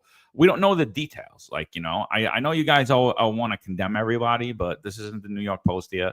It's not the Daily News, not Newsmax, not Fox. We're just not going to slander people when we didn't see the video. We didn't see what happened. When there's video, we give our opinions on it. We gave our opinion. If she acted appropriately, I have no issue with it. If she didn't, we have an issue with it. So I think that's a big thing. And then watching in the comments how people responded to the post, there was a couple of reporters in there and they were saying, oh, it took 50 minutes for the NYPD to make contact with the shooter when they found him dead. And I'm like, wow, it's actually pretty good, I think. Because I don't know what the timing was from the time of the first 911 call. I don't know what that response time is. And that's the time I would be concerned with anything in New York City these days. I think that, they brought in the drones for a reason, to bring down those response times. But what's the drone actually going to do? Shell posted something recently showing this guy's store being attacked, and he was touting the drone as like how great it was. But really, thankfully, the perps left and didn't attack the guy, because the police response still took a little while to get there, and all we had was a drone there filming the incident. And the guy was able to fend off the people that were smashing his windows out of the store. And then the drone did help in apprehending the suspects, but it didn't stop what was happening, right? Only a police officer is going to do that. So the drone as the first responder program is a joke. It should be drone as part of the apprehension plan, but it's not a first responder. It's not. It's an assisting tool to it. So, and they were talking about 50 minutes to get the shooter. Like, I can't believe it. I mean, the building's huge. I forget exactly how many floors, but it's about around 50 floors, I think. The person was on the 33rd floor. Let's say they had a 2-minute response time to get there. And then it took 48 minutes to actually find the shooter inside that building that has numerous elevators. You don't understand the elevator. I personally think that's more of a fail on the building security than on the NYPD. I think they're more responsible to get officers to the right floor at the right time, and think when they move at that pace. Even though an active shooter, when you look at active shooter training, NYPD officers are taught to move towards the target, move towards the threat to eliminate the threat. You have to know where the threat is. You're not just running in there like an idiot. You know what I mean? Like, you still have to know where the threat is, and I think that falls on the building security more than it falls on the NYPD officers. We don't know what that scenario happened in there. We don't know the initial information that was given to the initial officers on scene, but I could guarantee they were overwhelmed with information, and the majority of information they got right at that moment of time when they responded was completely inaccurate. I could guarantee that, because that's what happens at these chaotic scenes. So I just think in society with social media, we're just so quick to judge anything that we really have to take a step back and be like, wait a minute, we just have this one detail and we don't know anything else about it. Yeah, I absolutely. go ahead, Marlon. Sorry. No, you're. No, I just want to say it's a great point. You know, when I was in high school, I was in what was called the co-op program, and you worked 1 week, and then 1 week you worked full time. And I worked full time in Goldman Sachs. I was working at Goldman Sachs in the city, at different buildings in Lower Manhattan, and sometimes just on one floor, you can't find certain offices or certain locations. The floors are each floor is like a maze, and they're huge. So I think that these reporters are really condemning cops, and it's very difficult just to get from one floor to navigate one floor to the next can be quite difficult. And there's a lot of different rooms and different crannies. These are big locations, spanned out. We're talking about a lot of square footage, a lot of different nooks and crannies. It's very difficult to navigate these buildings, especially when you're in a building that you've never been in before, that's completely foreign to you. I worked these buildings day in and day out, and I still would get lost on the actual floor of finding, hey, where was that copy room? Where was the copy machine? Where is a particular location? Much more trivial than people think. Yeah. I think it was a major fail in security as well. There were billion-dollar corporations inside that building, like Blackstone and the NFL. And in the case of Blackstone, I don't understand in the aftermath of Luigi Mangione's shooting of the United Healthcare CEO, why they didn't up their security. You're in a economic down cycle right now. We're in a recession. Nobody's really acknowledging it, but it's a fact. It's a recession. And during those times where people are facing economic hardships, it's not out of line for people to take out that frustration on who they believe caused all that the hardship to begin with, which is a lot of these corporations and these financial institutions. So in that atmosphere, I don't understand why security wasn't beefed up. And for billion-dollar corporations that could afford armed security, that's even more like puzzling, that they didn't do this, or even speak to the job. A company like Blackstone has enough influence to speak to the job so they can get steady, like a group of guys who consistently do pay detail there instead of just having. Well, they do. Like, there is that pipeline on the job. Yeah. I mean, so it's a major fail on the security, and in terms of the mass shooting, I like what John said. We need. There's a lot of moving pieces to a mass shooting, and we need to find out what the cop did, before before we really look at the situation, I think. Yeah, another thing that just came out, Sal Greco put out yesterday, is there was a Lieutenant Thomas Fabrizi. He was 43 at the time the article came out. He was busted for allegedly taking $64,000 in city funds through bogus through bogus overtime slips.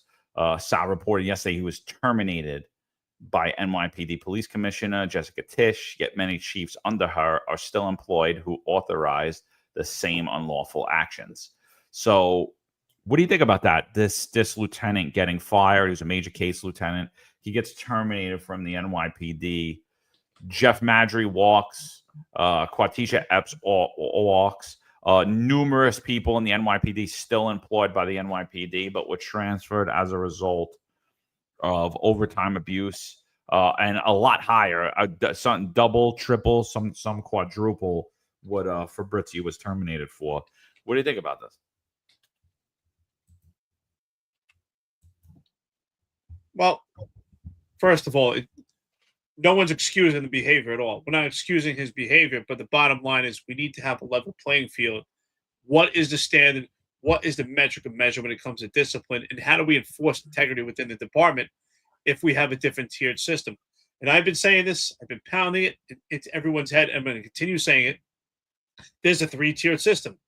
Tier 1 is your upper echelon. Those are your chiefs. Tier 2 is anyone connected by nepotism. Then Tier 3 is your general population. And we see rules for thee and not for me. And that's a major problem here. We have Jeffrey Madry, who retired into bliss. Quatisha Epps has over 200,000 overtime that's still questionable. A full investigation has not been played out yet. And what do we hear?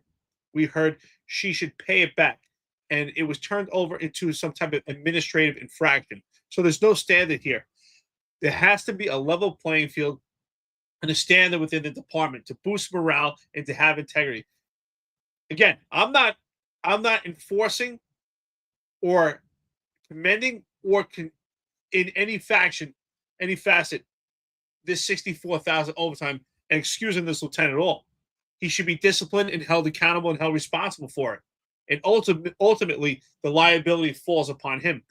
But Jeffrey Madry, and not just Quatisha Epps, there's other detectives, other lieutenants, other members of law enforcement that work at one police plaza that have questionable amounts of hours and benefits they made in overtime that are extremely questionable that have not been answered yet. And yet these people have retired into bliss, have been held accountable and responsible. And Quatisha Epps was asked to return that money back administratively. How was this lieutenant fired? That's insane. He's terminated, and yet Jeffrey Madry went off to bliss. Not only did Jeffrey Madry, is he responsible for this failed excessive overtime, he's also has, on top of that, a question about sexual allegations in regards to that as well, taking advantage of Quatisha Epps, former lieutenant. So there's numerous infractions there, and yet he retired into bliss. And this lieutenant was the sacrificial lamb, and he was terminated. Again, I'm not commending him. I'm condemning his actions. But if he's going to be terminated for his actions, then sure as shit, Jeffrey Madry and these other high-ranking members should be held responsible and accountable. And the standard should be even higher for them than this lieutenant, because they are the job. They hold the keys to the job. Yeah, we need to have a segment, the dummy of the day, Eric. You know, because like that's right, the dummy of the day, brother. You know it. I mean, this guy was already making over 200K. Like what? Like why, guy? You know, why is it worth it? You know. But yeah, I do think he is in a lot of ways a sacrificial lamb. You know. Because there are, like Eric said, there are many other people who contributed to overtime abuse who walked out the door. You know, we just talked about it a week ago. Henderson, you know, Henderson walked out the door.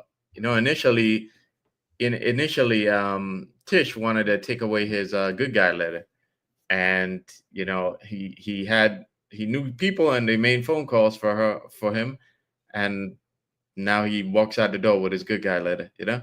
So the punishment is really uneven, you know, for this, and it's a matter of who you are and who you know, and you know, whether you're actually going to get really disciplined for this, and you know, which goes back to what I said. You know, Fabrizi is the dummy of the day. I mean, dude, do you know who do you know? You know, you should have. I mean, you should know that you're only getting away with that if you really know people, and apparently he didn't know enough people to skirt this. So, John, I don't mean to cut you off. I just want to jump in for a second and just say that it's amazing that in excess of 64,000, in addition to a great salary already, but at the same token, maybe he saw what was going on with the police department, thought, well, if they can get away with it, I guess I could get away with it too. And again, to hold the integrity of the police department, we have to look at the upper echelon and hold the standard. They're supposed to set the example. And what example do they set? Just go out and, this department's on fraternity, have a good time. But if you're general population, the arm will come for you. Yeah, he thought his white shirt immunity would have taken him, let him escape this. Unbelievable. So another thing, Pat Gordon, he's been blasting us in his little group chat saying we're racists, all that stuff. So Marlon, maybe you are Clayton Bigsby because you're a black white supremacist now, I think. So he's like, this whole like pretend civil rights movement that's happening in the NYPD. It's just a joke to me. So he puts this out. This is the number 82 is the number of people that complained. I think it broke over 100 at some point. Thanks everybody that sends me this. But he says, after a series of complaints regarding the psychological process in the NYPD hiring division, the Guardians decided to consult with a very well-known attorney and put out a survey to get the stories. Wonder who that attorney is, huh? Come on. In our first 16 hours, we received 82 responses with detailed information from people who were disqualified. Many are civilian employees of the NYPD already, correction officers, military with no criminal history. If you feel you are unjustly based on the NYPD psychological process or someone please have them complete the survey. So basically what is being alleged is that the police department psychological test is discriminatory towards blacks. Now, I'll be the first to say that just like Thomas Fabrizi, everything under the Adams administration is arbitrary and capricious. I'll be the first to say that I think that there are huge problems with the NYPD psychological exam. However, to make the case that it's racist towards blacks is completely laughable. To me, it's the biggest lie in the world. It is completely laughable to me. For over a decade, the NYPD has had no problem openly marginalizing white men. They've had no problem with the 30 for 30 movement, with the whole diversity, equity, inclusion movement. They had no problem telling you that their mission was to hire more black candidates, promote more black candidates, and move more black candidates into positions that they felt they were underrepresented in. They had no problem telling you that they were going to violate equal opportunity law and promote someone, transfer someone, or hire someone based upon their race. They had no problem telling you that they were going to lower standards in order to do so. And yet, we're in the pretend 2025 civil rights movement. I just want to play this clip one more time for you people. This is the former deputy commissioner of equity inclusion who basically told me and Marlon that we have zero faith. And she's the same person that wanted to push in this 30 for 30 movement. And she's literally telling you that they dumbed down the psychological exam in the NYPD in order to hire more black candidates. Listen to her. This is her words, not mine.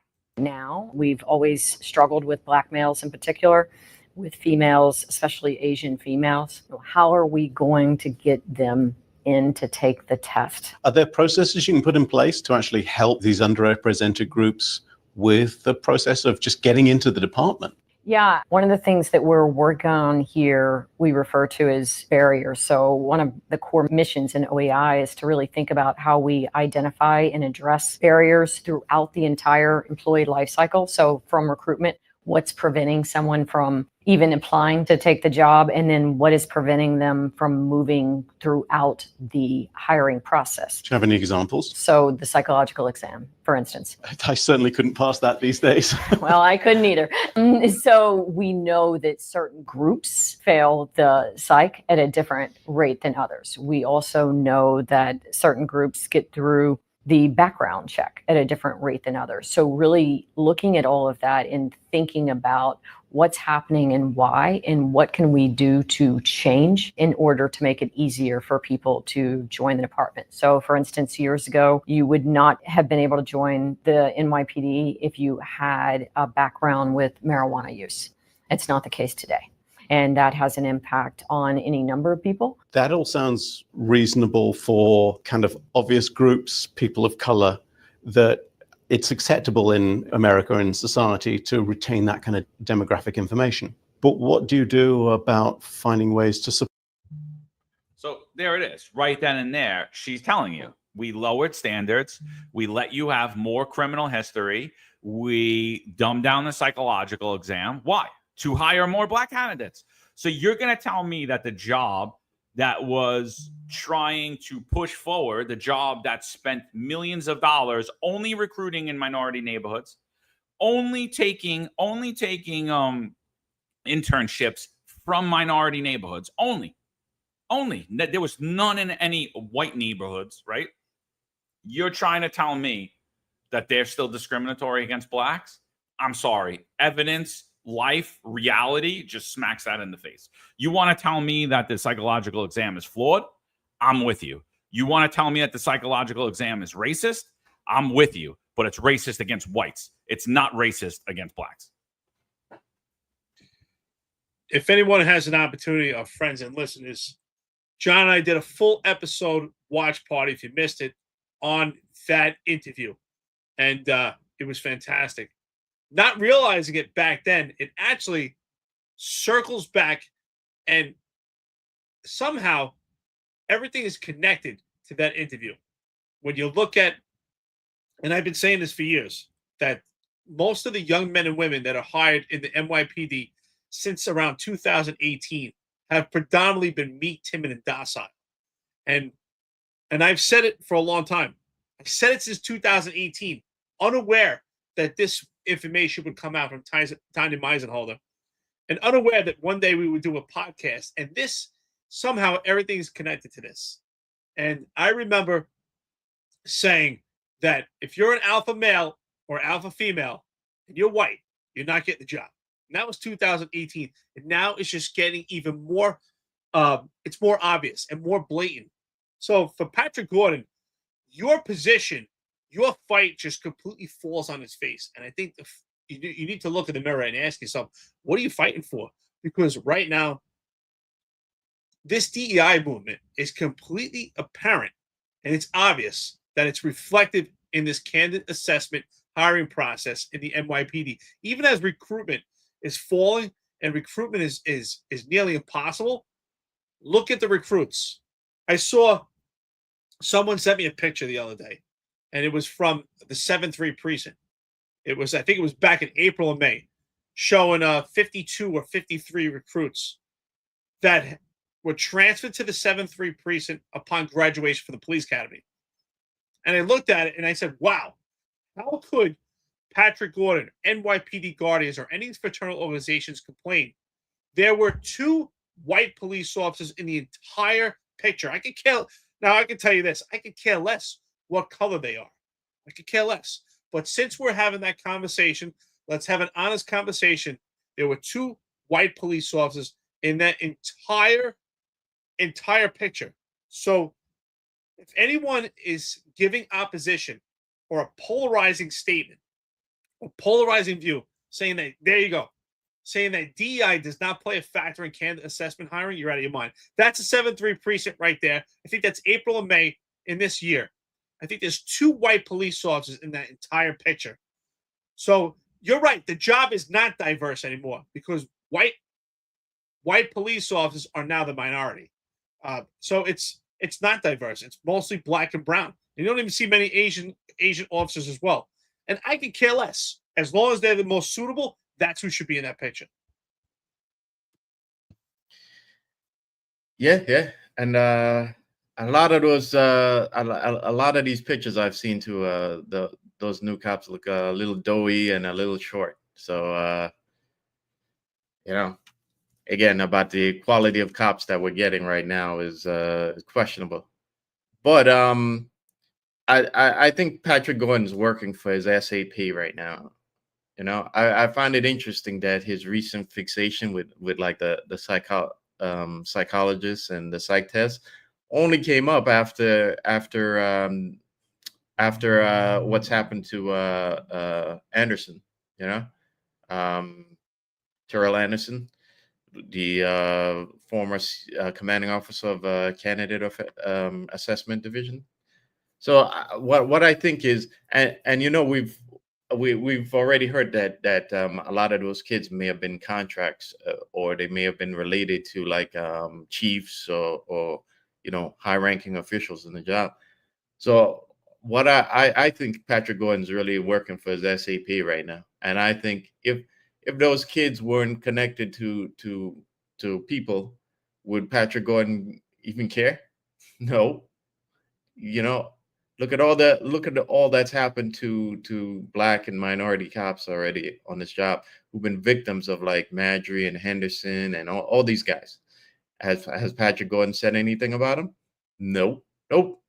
But Patrick Gordon all of a sudden is fixated on the psychological tests on the job. That's very, very curious, So I think he's just working for his SAP and doing what he knows best, which is blaming everything on race.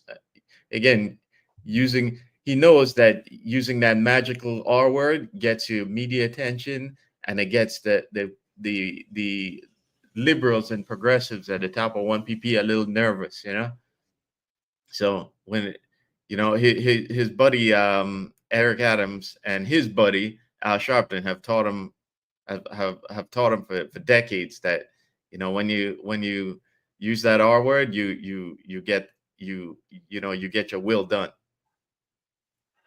Yeah, I see. I don't think Pat's working for SAP. I think he's a shoo-in for SAP. I think that wants to be Eric Adams 2.0. I think that this is his push to be in the media, to be a national figure. I think this is his push to propel his political career. I think that I'm seeing huge political aspirations on somebody that knows how to get traction around issues that really aren't issues, right? When there's not an issue, make up one. If there's something that happened, don't let any good thing go to waste, right? Don't let any good crisis go to waste. And so there was a media story, got some attention, and he wants to jump down and double on it, and he's going to get on the lawsuit, and everything's racist. He's been looking on the rocks in the NYPD for his entire career, trying to find racism. Still hasn't found any, but that does not stop him from looking under the rocks.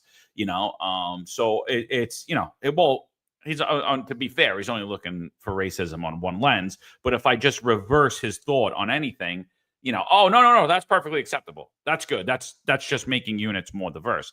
Because again, he had no problem with making the aviation unit more diverse, right? That wasn't an issue. So I mean, just look at the photo. Was there a well-known effort to recruit minorities? Yeah, as a matter of fact, that was the only effort to recruit minorities. There was there was no effort put into white neighborhoods whatsoever. Is that not discriminatory? Is that not racist?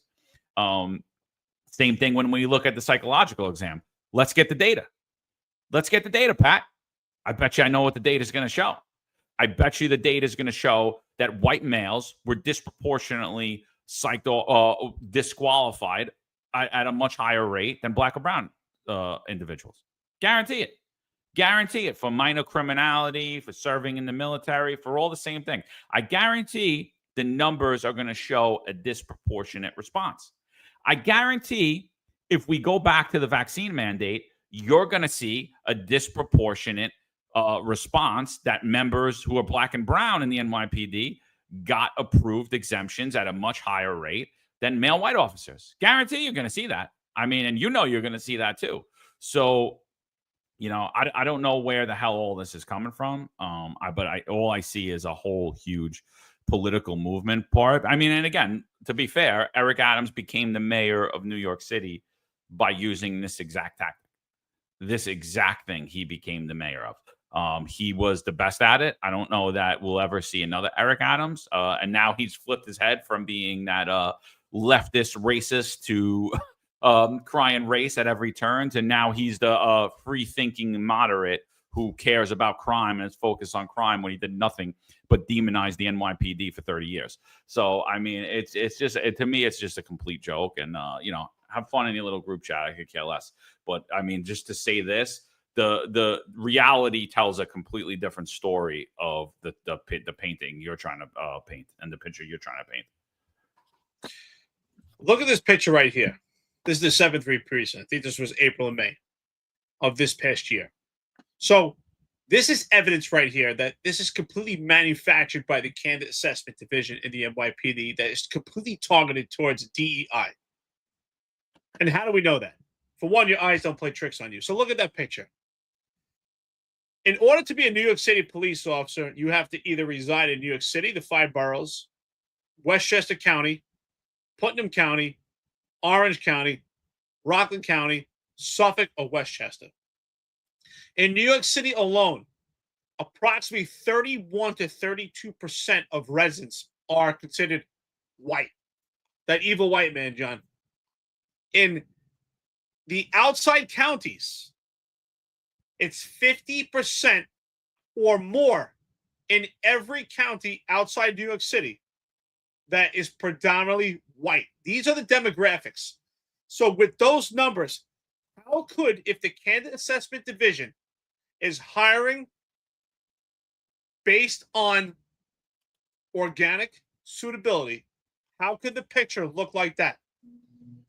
How could the picture look like that if we're hiring just on suitability?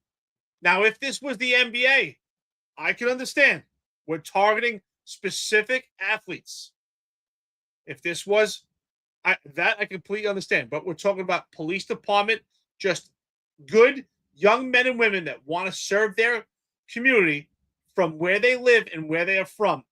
Does not reflect at all. Now, again, I just want to reiterate, I have no problem with what they look like, but it should be organic. This is not organic. Do not tell me that Candidate Assessment Division in the NYPD is hiring organic. This is not just calls from chiefs. This is a DEI movement. Look at that picture.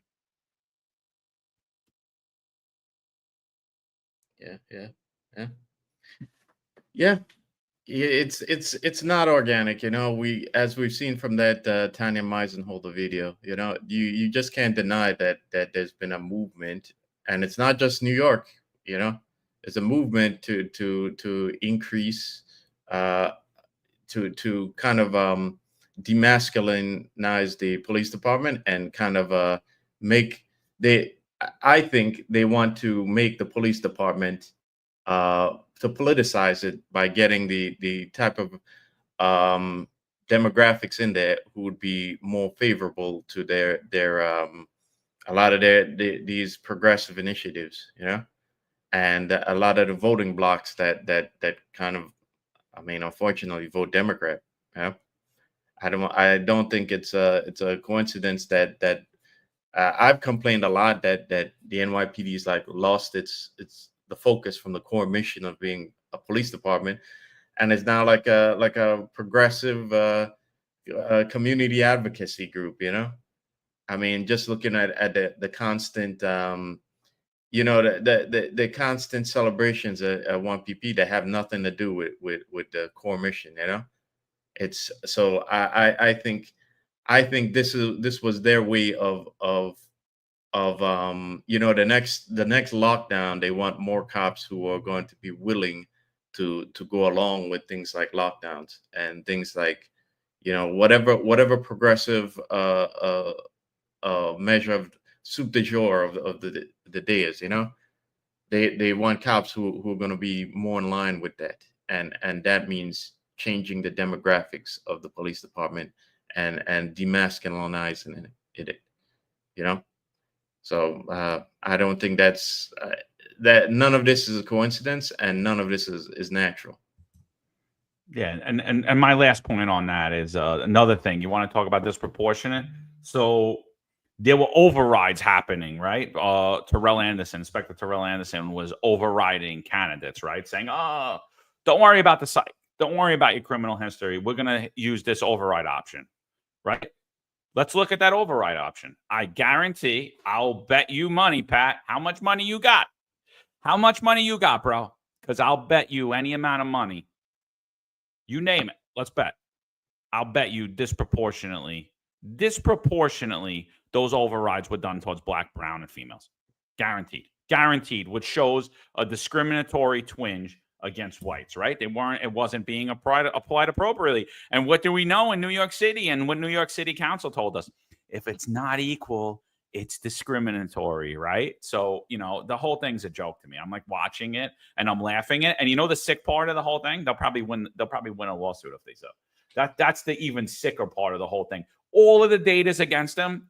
Everything's against them. And they probably still win a lawsuit. They probably still win, because that's how disturbing the mentality is in New York City.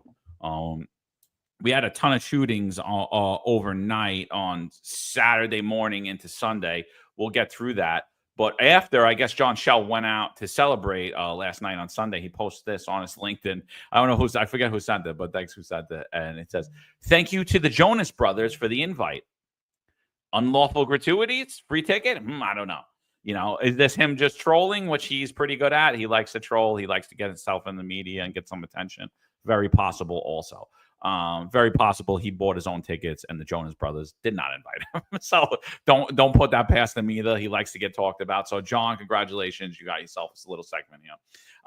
Thank you to the Jonas Brothers for the invite. Great night at MetLife Stadium. See you guys at the after party." Is he trolling? What do you think? Did he get an invite from the Jonas Brothers? I think he's a troll personally. I think he paid for his tickets. I think his tickets are way too far away, and I don't think he went to any after party. Well, maybe he went to a after party, but just not with them. Yeah, I think he's trolling. I think he's looking for a reaction, and I don't necessarily put much weight into this. We've seen him do that. I forgot which post it was exactly, but we highlighted that he's trolling. The golf. I think and the National PCast one too. He was trolling that one too. I'm retiring soon. He was just looking for attention. He was just bored. Yeah. He just wanted us to react to it. So you win. You're 100 for 100. Yeah. I just want to say it's very comforting that in a city where there's constant shootings that we recently just seen in Times Square, that our highest ranking uniform member chief of department has the time to be a Twitter troll, which he is. So I just think it's comforting. It's comforting that the chief of department has enough time to do this. God bless. It's a great city.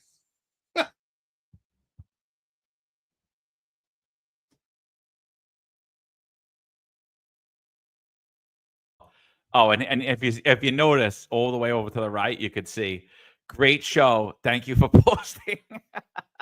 So he loves it, He loves it, He's right there. If you look, he talks about it right there. He probably even retweeted. I didn't look, but so funny, too funny. So yeah, I 100% think he's trolling. But let's go into shootings because we're hearing that shootings are down.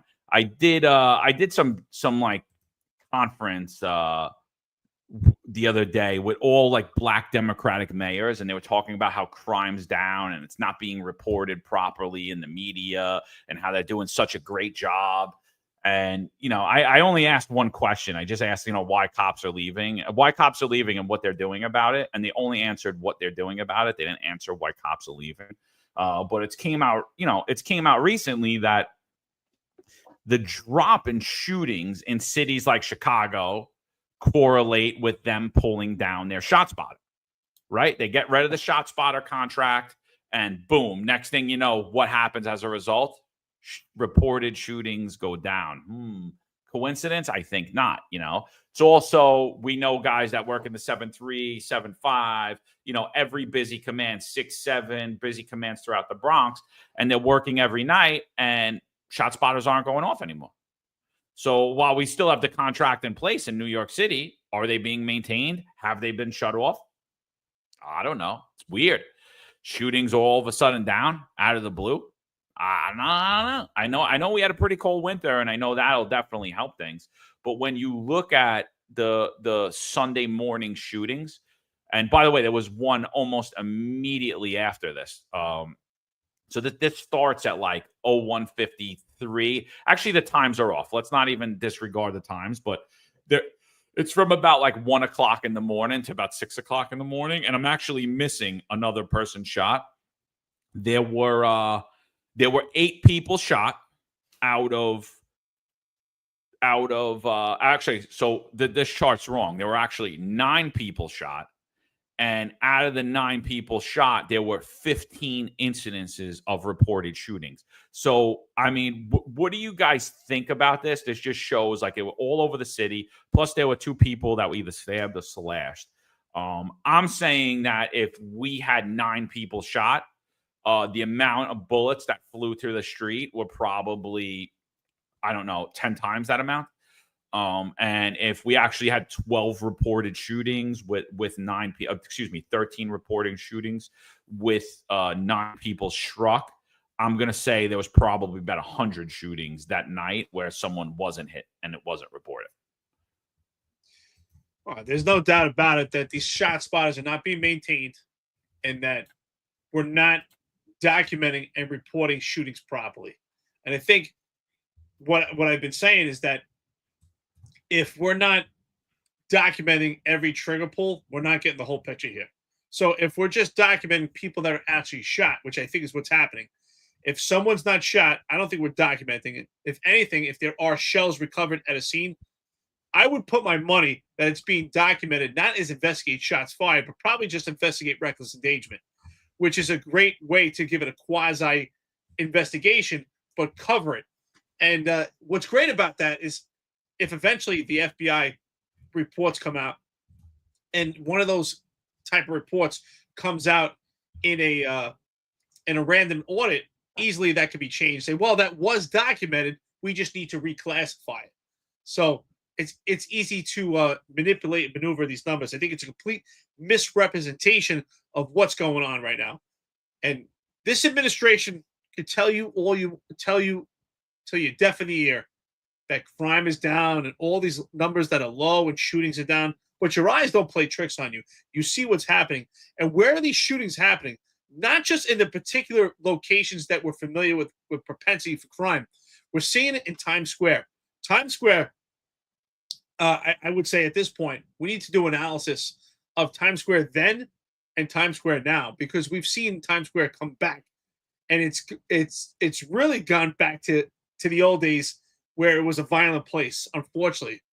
For many years under Giuliani, Times Square became Disneyland, but no longer is it Disneyland. Maybe Disneyland for perpetrators, but we're seeing shots fired constantly.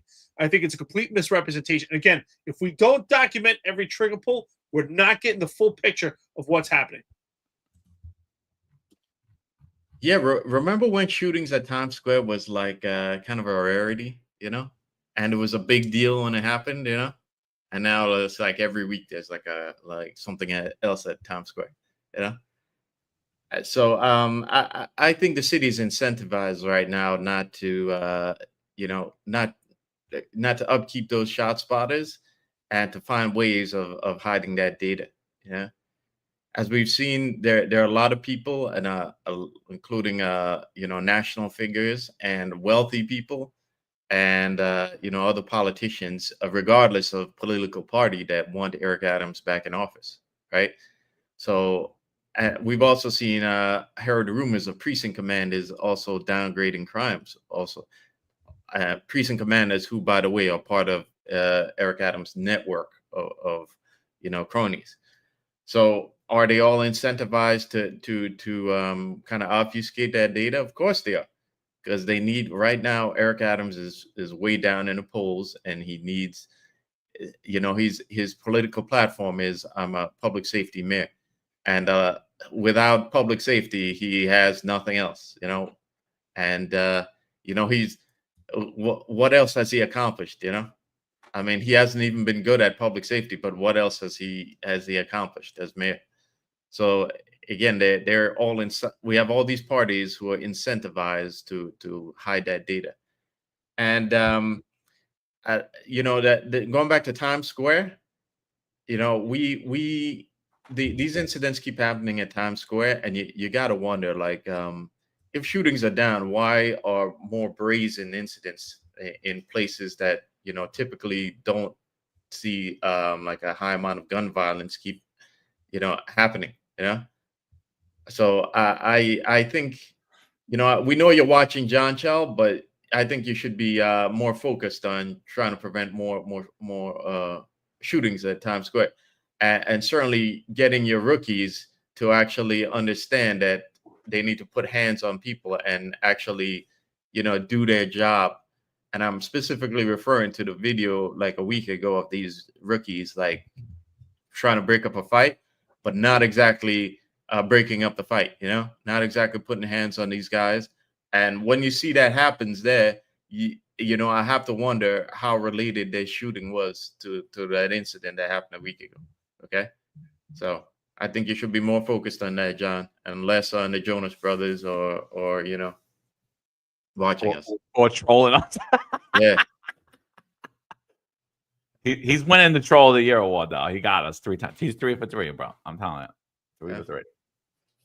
Yeah, that trolling ain't gonna lower the get those shootings out of that supposed gun-free zone over there.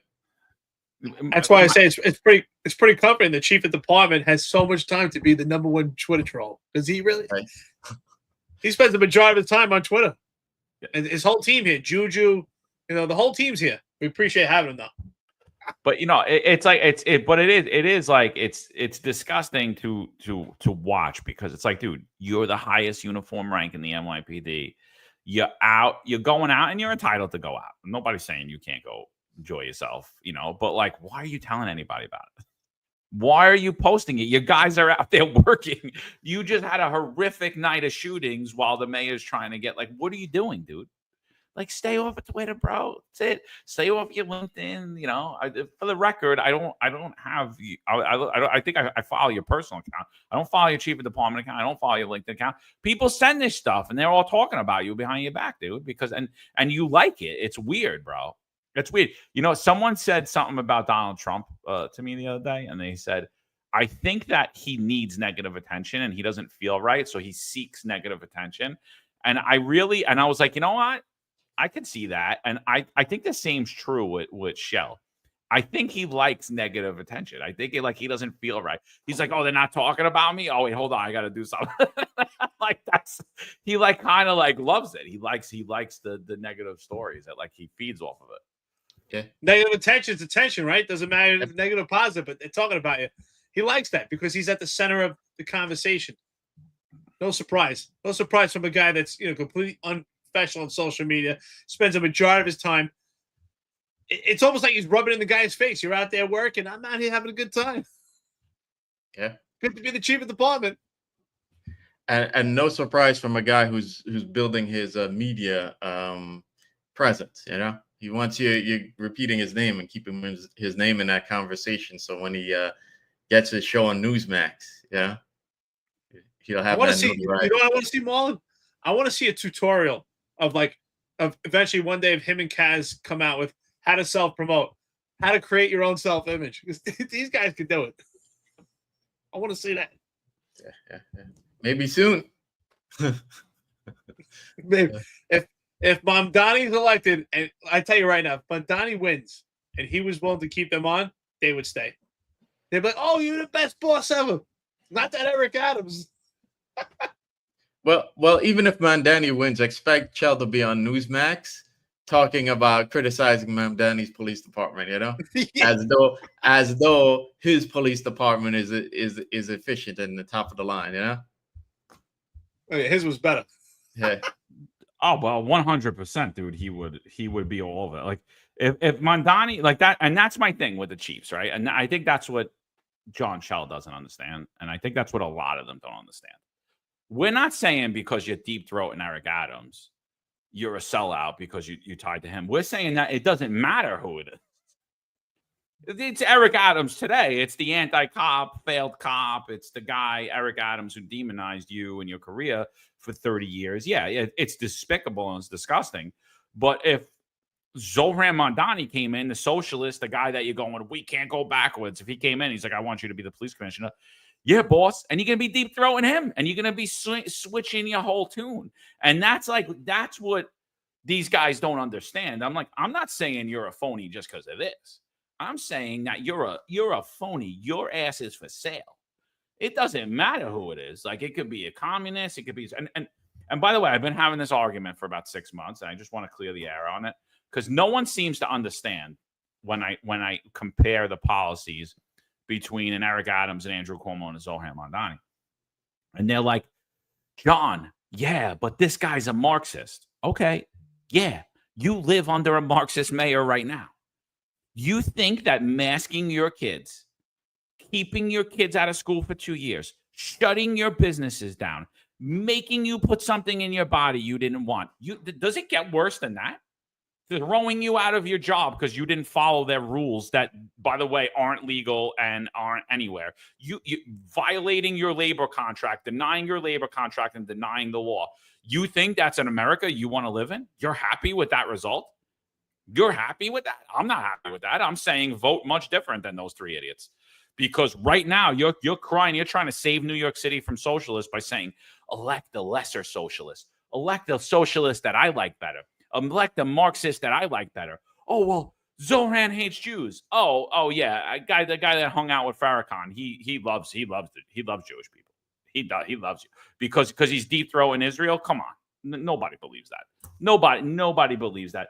And it's the same thing with all these guys. So what I'm saying is, if you like having your business shut down, if you like your labor contracts and laws violated by your government to force you and your children to do things that you don't want, even horrible things, they're going to take down basketball hoops in your neighborhood and tell you can't go to the beach. If you like that, vote for Andrew Cuomo, vote for Zohran Mamdani, vote for Eric Adams, because you got the same thing, guy.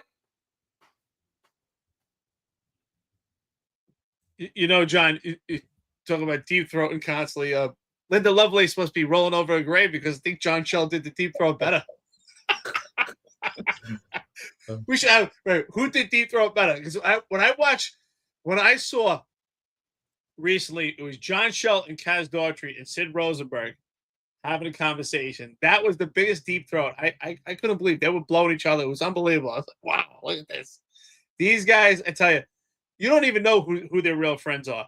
I'm telling you right now, if Mamdani was the mayor tomorrow and he said, John Shell, you can stay on, believe me, he'll be a huge Mamdani fan. Everything will change. Yeah.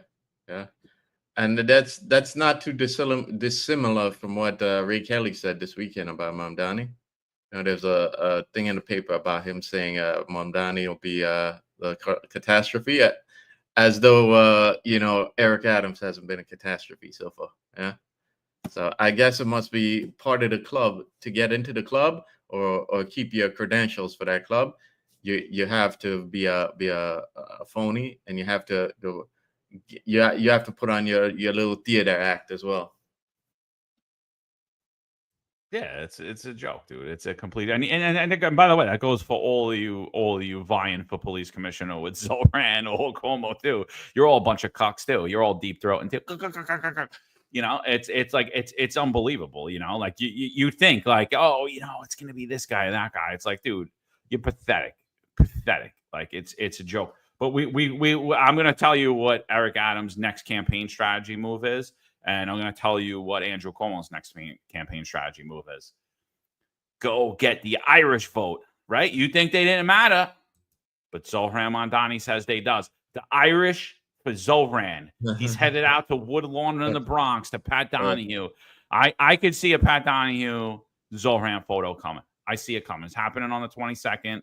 The Irish for Zohran. So guarantee we're gonna see Eric Adams out there, trying to push wearing some Irish gear, and he's gonna be out there in Woodlawn next. You're gonna see Andrew Cuomo coming out there. We're practically paisan, You hug and kiss too, just like us, But I was telling you, right?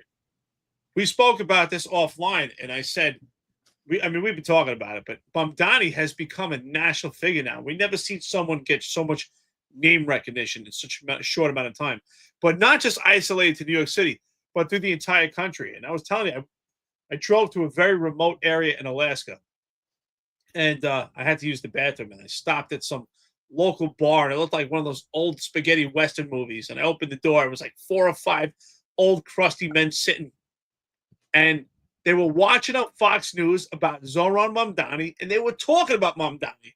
So he's become a national figure. So if he doesn't become the mayor, he's a major player in the politics in this nation. He has gotten so much name recognition. So this push to badmouth Mamdani has really backfired, and he's become a serious player in politics. He's a national figure. I've never seen so much name recognition hit someone in such a short amount of time. Has it backfired, really? I'm not sure about that, Eric, because it's the AOC. He's like a male AOC, you know? When AOC first got that, she got more attention from Republicans and conservatives than she did Democrats, you know? She was living rent-free in the heads of conservatives, you know?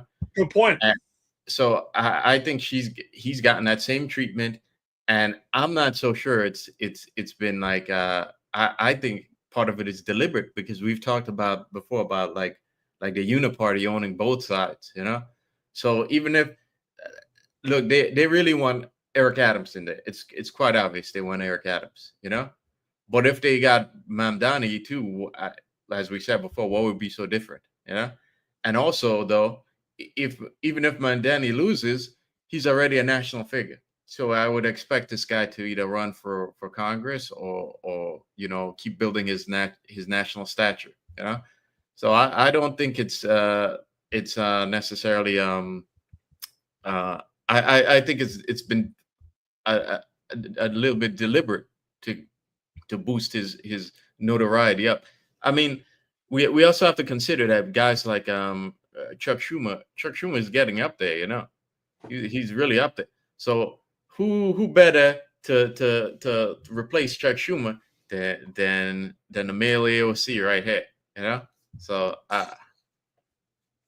yeah, you're right. We were just talking about that, right? He's definitely the mirror image of AOC. So spot on. I agree. Even Jack Stern's finest Unfiltered family says Republicans secretly want Mamdani to win so they can distract everyone from the real issues. Yeah.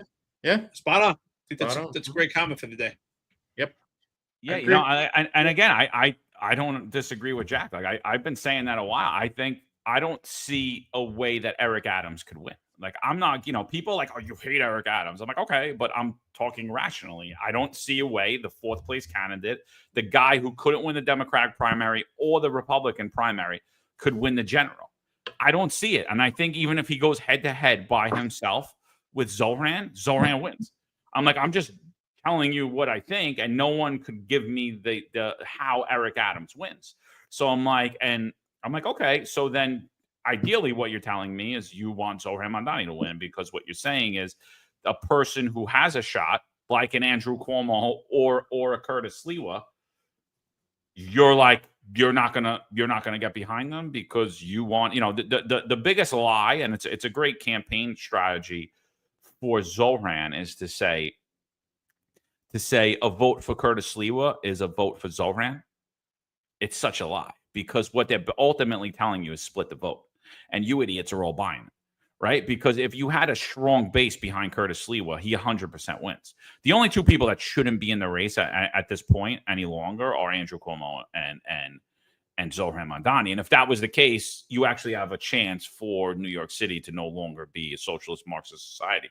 You have a chance for New York City to align with the rest of the cities throughout America, where you have freedoms, where, you know, you're allowed to play in the park and stuff, and you could walk around and, you know, not get a ticket every 4 feet that you walk, and not give all your money to illegals and be placed last behind everybody else, but the people who actually pay the taxes, work in the city, and make the wheel spin in New York City.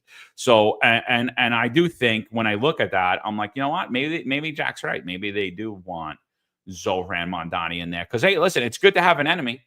You know, and when I look at what's happening in the governor race too, when I look at, I personally think this administration wants Kathy Hochul to win. Because I don't like Mike Laurel. I'm not a fan of the kid at all. A lot of people do. A lot of people like him. A lot of people that I know like him, and they like him for legitimate reasons. And he's there's some issues that I'm totally aligned with Mike Laurel on. I think he's personally too much of a panderer to the left. But the fact of the matter is I think that when I look at it rationally, he has the best shot to actually beat Kathy Hochul and win the governorship in New York.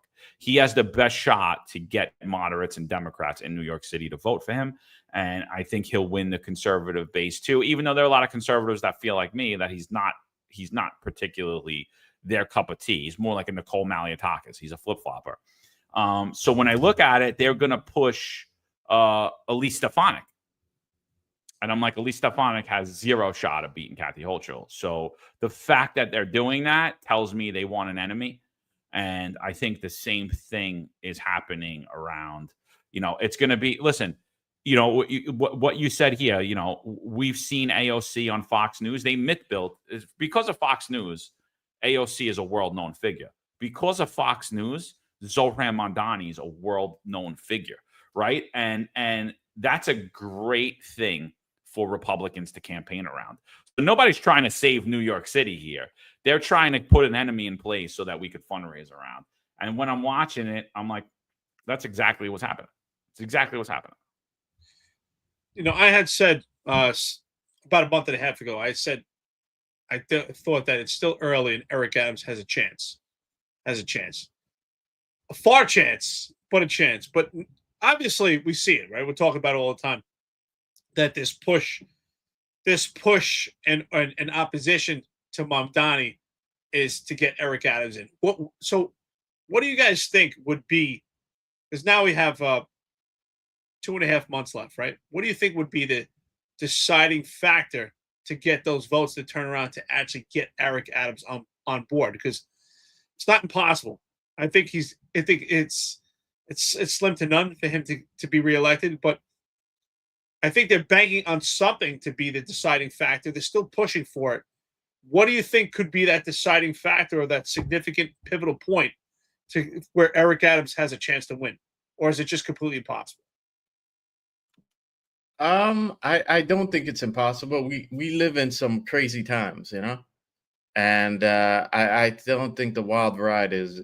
I think the wild ride is far from being over in terms of the unprecedented things that we're seeing, and I'm not going to rule out something unprecedented from happening in the next coming months. I mean, we saw like 2 weeks ago, actually a week ago, maybe a Monday or the weekend papers, but I saw that Trump was mulling getting involved in the New York City race, and Trump himself said, we can't let Mamdani win, So I'm not ruling out something unprecedented from happening, because again, there's a lot of people with some heavy financial stakes in the outcome, right? And I think it's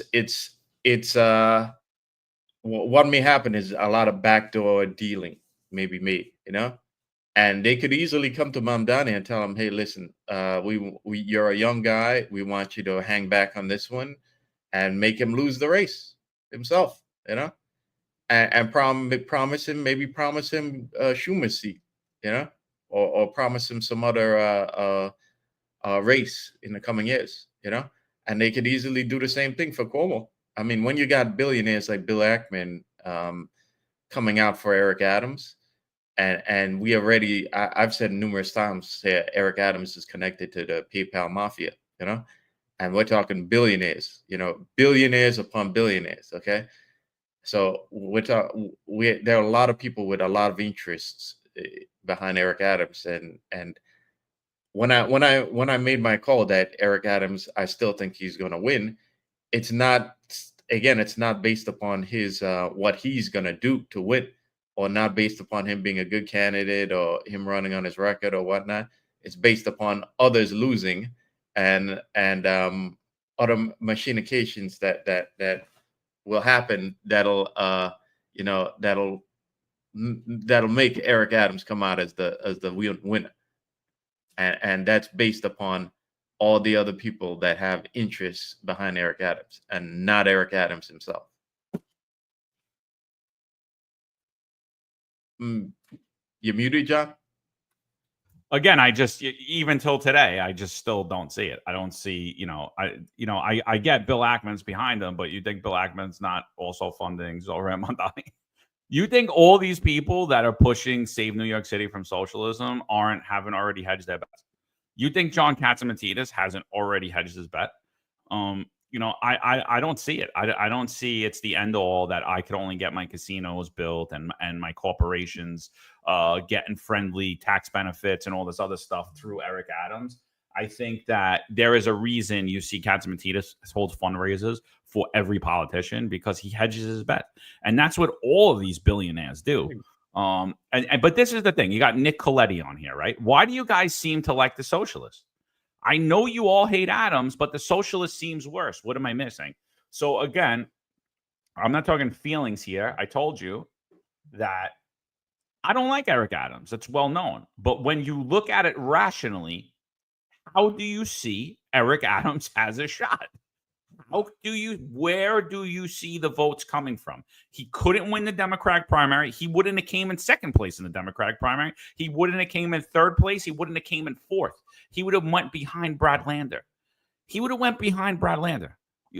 Adrian Adams probably would have had more votes in the Democratic primary. And that's why he pulled out of Democratic primary and went to an independent. And then he started to poll to say, okay, I want to run as a Republican. And all the Republican cucks were like, oh, yeah. Run as a Republican. That's a great idea. You're like a Republican anyway. You like lockdowns. You like the defunding the police. Those are all the things we're for. We're for corruption. Yeah, you're a great candidate for the Republican Party.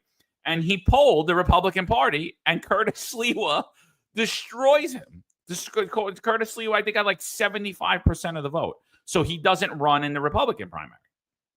He has no base when you're telling guys like an Andrew Cuomo who had 400,000 votes, or you're telling a Curtis Sliwa who's starting out with around 300,000 votes.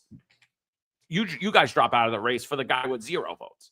I mean, and that's what you guys don't see. You don't see that you're being fear-mongered. You don't see that this is all fear-mongering around Zohran Mamdani. And what's happening is you're ensuring that Zohran Mamdani is going to be your mayor. You're ensuring, and listen, and to be fair, you already like socialism. You already like Marxism. You already like government-run grocery stores because you have them. You have 6 of them throughout New York City. You have 6 government-run grocery stores throughout New York City. But I'm sure 99.9% of the people on here, for the last 4 weeks since Fox News told you and Newsmax told you and the Post told you about grocery stores, you're talking about how it's going to shut down the economy and it's going to collapse New York City without knowing that your boy, the swagger man, already has them. And it's a joke to me. It's like, and then everyone comes out, oh, you're defending Zohran Mamdani, or you're defending government-run grocery stores. No, I'm saying that you're an idiot that you voted for Eric Adams. I'm saying that you're an idiot that you're helping Zohran Mamdani win, and you're not trying to vote different. That's what I'm telling you. And for some reason, that comes into I love government-run grocery stores, and I'm telling you to vote for Zohran. No, I'm telling you that you're in the Overton window, and the media has you controlled, and you don't even see it. You don't even see it. And instead, anytime the truth hits you in the face, the person that tells you it is the bad guy. Yeah. That's why this has become very similar to the Trump campaign, right? Or I would say the Kamala Harris campaign, because Kamala Harris didn't have any valid points for her to get elected on, right? She didn't have a podium. She didn't have a position. She didn't have a stance. The only position she had was, well, look at Trump. Look at Trump. Trump did this. Trump did that. And that was the stance, and that was the message, right? Is don't look at Kamala Harris, look at the failures of Trump. And that was the hopes of how to get her elected. It's the same thing with Eric Adams. So that's what I meant by, you're absolutely right, Marlon. That's what I meant by backfiring. Because if the Republicans want Mamdani to not be mayor, this push for Eric Adams is not working because Eric Adams can't get enough votes anyway. That's why I say it may backfire.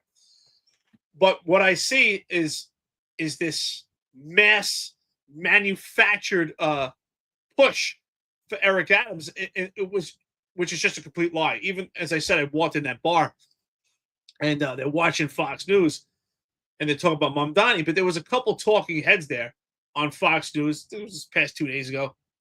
And talk about how with Eric Adams, crime is down, crime is low, and talk about other cities that are having this great success in blue cities where crime is down. So we see this mass operation of different mayors of blue cities lying and gaslighting the public by not classifying crime properly and saying that crime is down.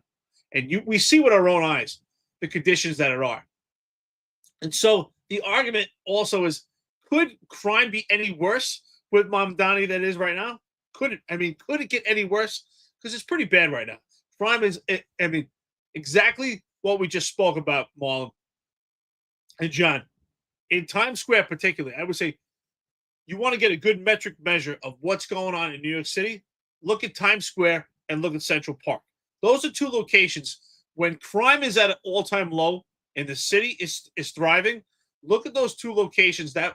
We'll see a significant drop. We'll see tourism. We'll see people enjoying it. But when crime is up, those are the two spots you have to look at, Times Square and Central Park. And when you see crimes, and we're seeing shootings upon shootings, and Marlon, that's a great point. All the years as a special operations lieutenant attending CompStat, if there was a shooting in Times Square, it was almost like you saw a unicorn. It was like, wow. And all hands on deck, and there would be a full operation to stop it. And now we're seeing shootings in Times Square happening at a constant basis. And yet we're saying that crime is at an all-time low and historic low. I think those are the two markers that everyone has to look at in New York City: Times Square, Central Park. Yeah. Yeah. You know, this socialist talking point is like the new terrorist talking point from the 2000s, you know, in the 2000s, like anything, like you just use that talking point, terrorism, and you basically could justify anything, you know.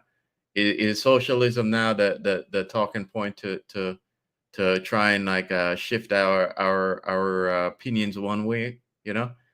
I mean, you look at all the things Eric Adams has done already. You look at like the $8 billion. Have you noted? Have you paid attention to the $8 billion, Nick, that Eric Adams has funded migrant shelters with? That's not socialism. I mean, I mean, these conservatives are quote unquote conservatives are asking us to accept systematic corruption as the alternative to socialism, and that systematic corruption, Eric Adams has already brought us socialism. So what exactly are we you know, what alternative is that?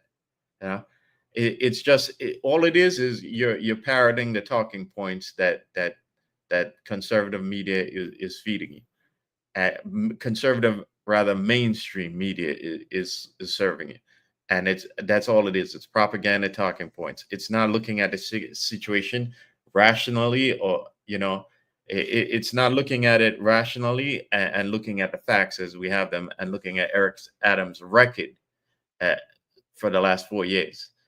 And like John says, we already have government groceries, you know. We already have tons of socialist programs in New York City, okay?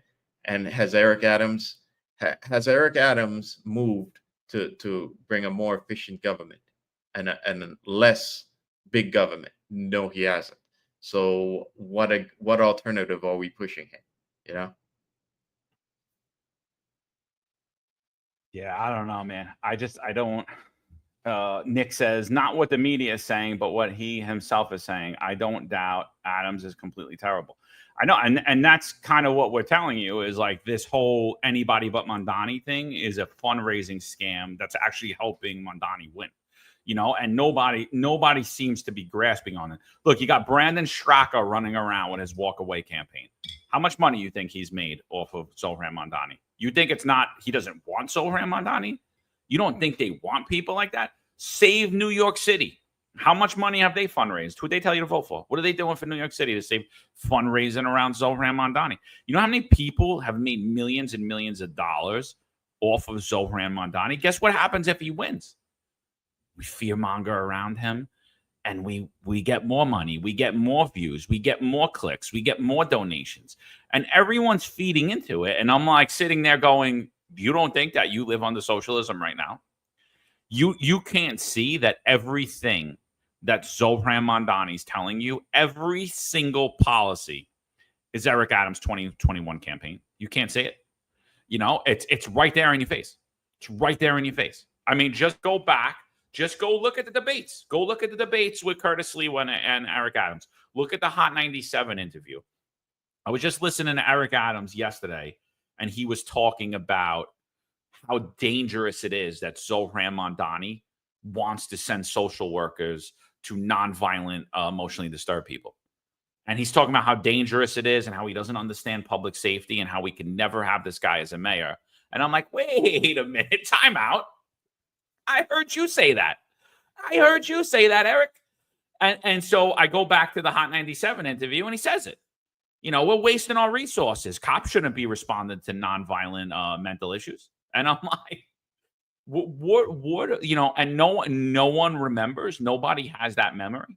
Like, I remember who Eric Adams is. I remember what New York City was. I know what New York City is.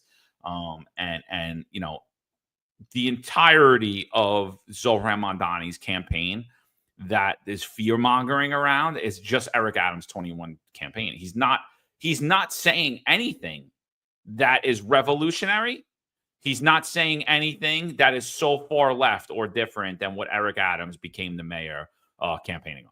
Not one thing. There's not one thing. That's why Eric Adams is the Norwegian rat, because he survives anything. He's the only one that gets away with switching his stance constantly. We don't know what he's for. We don't know what he's against. He constantly changes his stance, changes his positions, and no one holds him accountable for it. And I have to give Ebro on the Hot 97 credit, because the last interview he had with Eric Adams, he actually asked him some questions where he held him accountable and said, listen, a lot of the people in the city don't like you. They think you're arrogant. And he talked about some of the failures that Eric Adams has had. Didn't talk about all of them. It's been one giant epic fail. But he did hold him accountable and ask some big questions. So if anyone has an opportunity, check that out, where Ebro Hot 97 interviewed Eric Adams. And you have to look back at what he said, exactly what John's saying. What he said in his campaign, what he said throughout his tenure, and what he's saying now, right? It's Eric Adams running for mayor. It was Eric Adams, the cop, running for mayor. It was then Eric Adams, the Brooklyn of Biden, and then it was Eric Adams, Blue MAGA. You have three faces of Eric Adams. So Mamdani is not any different. It's not anything. If anything, who knows? He might be even better. Could it get any worse than what it is right now? Now, I'm not saying I'm endorsing Mamdani by any stretch of the imagination, but could it be any worse than what we have right now? I mean, when people tell you that Eric Adams is the one to save the city, you have to ask yourself, have you been watching what's been going on this whole time? Have you kept an open mind? Have you actually been honest, or have you been living in a bubble, or you just don't care? Yeah. So, last thing before we get out of here. Last thing. This comes out of the 101 precinct, East Rockaway. Just want to play this body cam and get your thoughts on it.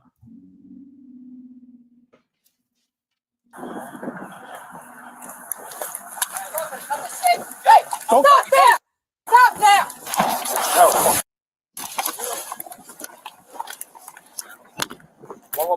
Take my belt. One public safety. Sorry, I need units to Beach 8. And Bring it up here. Avenue. I got a person to jump in the water. Notify Harbor Central. Gonna need their assistance. So I'm gonna need units to cover the beach. Jim, are you in? Temple, 101 units, right? Nick, where do you need our units?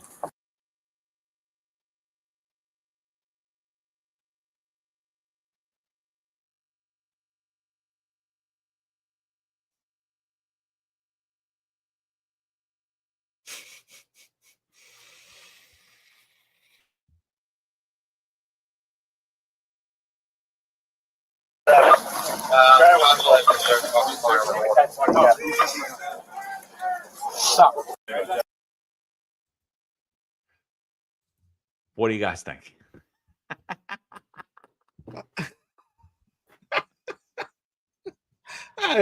Listen, great job. It's a great job. What are you gonna say? But it is hilarious at the same time. I mean, so. Listen, I love the motivation. I think it's a great job, but I at the same time, I also think it's a terrible job. You know, if she worked for me, I'd be like, don't you ever do that again. Don't you ever jump in the water again. You take off all your equipment and you jump in the water. That guy could have drowned you. You could have drowned yourself. You could have got mangled on the rocks below. There was absolutely no need to do that tactically. It was horrible. It should never be done again. The NYPD should not be showing this as great police work. I love the heart. I want to get this guy. I love that you're doing your job and you're a police officer. I love it all. But where'd you ever get trained to fight with someone in the water or handcuff them in the water? Like, why would you ever do that? Why would you ever put yourself in that position? You know, it could have easily, what should have happened is they should have surrounded him, called the ESU in Harbor, had them coax him back in, wait him out. There is absolutely no reason for you to rush into that water by yourself. Ridiculous. Don't ever do that again. Honestly, great job and horrible job all at the same time. Like, you risked your own life unnecessarily. Didn't need to happen. I was laughing when I saw that video. Sorry, Marlon, I didn't mean to cut you off, but I was laughing hysterical. I think it's like, you know, it's a good job because at least to know there's still some alpha males and alpha females left in the job that have that enthusiasm and that they're warriors. But at the same time, I agree with Rob Lucas said. Rob, what's up, my brother? Jump for a baby, not a perp. Absolutely. That's what I wanted to say, which I agree. If there's a baby in there, God forbid, drowning, someone needs help, yeah, I'm jumping in to help them. But for a perp, you know what? You're stupid. You jumped in. Let's get all our tools and then get you out. Why get in? And especially, you don't know if that perp can't swim. Not only is he going to fight, now he's going to try to take you down with him and claw your eyes out because he can't swim. That was a recipe for disaster. I love the effort, but definitely not a good idea. Go ahead, Mal. I'm sorry, brother. I just had to get that out. Nah, no worries. I just gotta say, what the F was that cop doing? I mean, seriously, what are you doing? You know, the perp jumps in the water. That's why we have a whole division of cops who are prepared for that. In fact, we have two divisions, okay? Because we have aviation, okay? The perp is in the water. You're going to radio Harbor and have them come and get this guy if he swims further out. By then, he'll be exhausted, and he's not going to put up a fight in the water. What are you doing jumping into the water? You don't know what's underneath there. You don't know what the perp has on him. You risk becoming you risk this going from chasing a perp to a cop potentially needing a rescue in the water. I just don't understand this at all, you know, and I don't understand why the boss didn't tell her, whoa, slow down here. You're not jumping into the water. Okay. Slow down. I'm watching the video. I'm like, who's the boss at? Is it the detective or is it the sergeant said? Forget even the boss though. Like, are you letting your partner go in the water? I'd be like, dude, what are you doing? No, let's just stand here and get a suntan. We'll be fine. I'm like, come on, bro, come in. We're sending the helicopters over. It's gonna be easy apprehension. Let me know when you're ready. We're gonna be here. Hey, where's those? Where's he going? Where's those rings that are supposed to be in the car, by the way? Those rings that you're supposed to throw out, the little floaties? I guess they don't have them. No, right? And 100%, she's got heart. Like, I'm not saying I love it. I love it. She's not in trouble, but like, she's in trouble to the point I don't want to ever see you do that again because I don't want to see you dead. I don't want to see you get drowned. I don't want to see you get killed. And then if that fight starts going bad in the water, what happens? Now you got other officers, maybe they're not as qualified in the water or feel as good as you, and now you're risking their lives too. I mean, I think again, the heart was in the right place, but the head wasn't. You know, calm down, get on your radio. That's why you have all these resources, like Marlon said, and you know, you could have sat there and laughed from the shore. Honestly, you should have took a video of it and sent it to Shell. You know, he could have posted it for you. Yeah, you should be like, come on, bro. Let us know when you're ready. You know, yeah. I don't, you know, I think it was dumb. I think it was dumb. Is my point. That's why I agree with Rob Lucas. Brother Rob, spot on. For a baby, someone elderly, someone drowning, yeah, I'll jump in and help him all day. But for a perp, you know what? I'd be laughing at him like, you know what? We got all these tools, brother. I'm gonna have a helicopter right now, make some waves in this water. We're gonna make it worthwhile. You want an experience? You're gonna have experience. But again, you know what that shows? There's no leadership. There's no leadership on the job, and not just with rank, right, John? Because you don't have to be a sergeant to make a leadership decision at that point. You need good veteran cops that have like, hey, hold on a minute, wait a minute. We got a perp who decided to run in the water. You're not going in there. You're not going there. He made a dumb mistake. He's an idiot. We got a lot of tools on this job. Let's use our tools. We'll get him out of here. Maybe you have a floaty. Maybe you don't. We'll call Harbor, call ESU. They got some toys. A baby. Listen, I couldn't help it. I'm definitely going in. You know, I remember years ago in the once well, I forgot which cop jumped in, saved the baby. It was pretty awesome. John, I don't know if you remember. Totally different situation, though. Totally different situation. No, I'm just saying, going in to get a perp, a skell perp that was breaking into cars. Like I could, I'm gonna laugh. I'm gonna be sitting there laughing. I'm not rushing in after this loser. I'm gonna be like, all right, bro, let me know when you're ready. You know. I'm saying for a baby, I'm going in. I can't help it, baby. That's totally different. It's totally different. I'm talking 100%. About like this kid was breaking into cars. Like just sit out there and laugh. Totally different. Totally. Is it possible?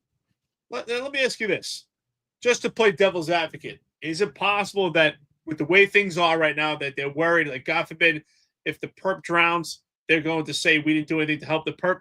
Maybe. I don't know. Because, things are a little upside down right now. Maybe there's something on their mind. Look, he jumps in the water. You're chasing him. He's running from you. You know, Rob Lukash says it here. He still could have had a knife, a gun, anything. You don't really ultimately know. Just because you're chasing him for the car break-in, you have no idea why he's really running because what's happening to him anyway?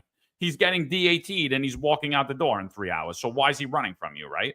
And so, you're jumping in the water and now you're first of all, you're in water. The drones aren't up, so we don't know if there's any sharks there or anything, so we don't know if Kaz kept us safe. So, but like you're putting yourself in an environment you're not used to, all this stuff. And now when you say you got footing with this dude, he has a knife and he starts stabbing you. You're dead.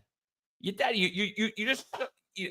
It's just such a bad thing. Should never happen. And honestly, I think she's getting pats on the backs and cheers from the job instead of she should get a pat on the back and cheers from the jobs, but she should also get a real sit down from the job as well and be like, listen, we want you to live. We want you to use your head. Like your heart was in the right place, but that's why we give you this radio.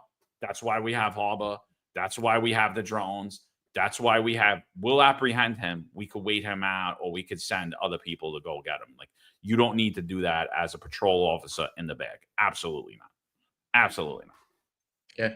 I'm sorry. I'm blaming the sergeant on this one too, because I've said before, like if you have good cops and she's obviously seems like an active cop. I mean, she's a detective already, right?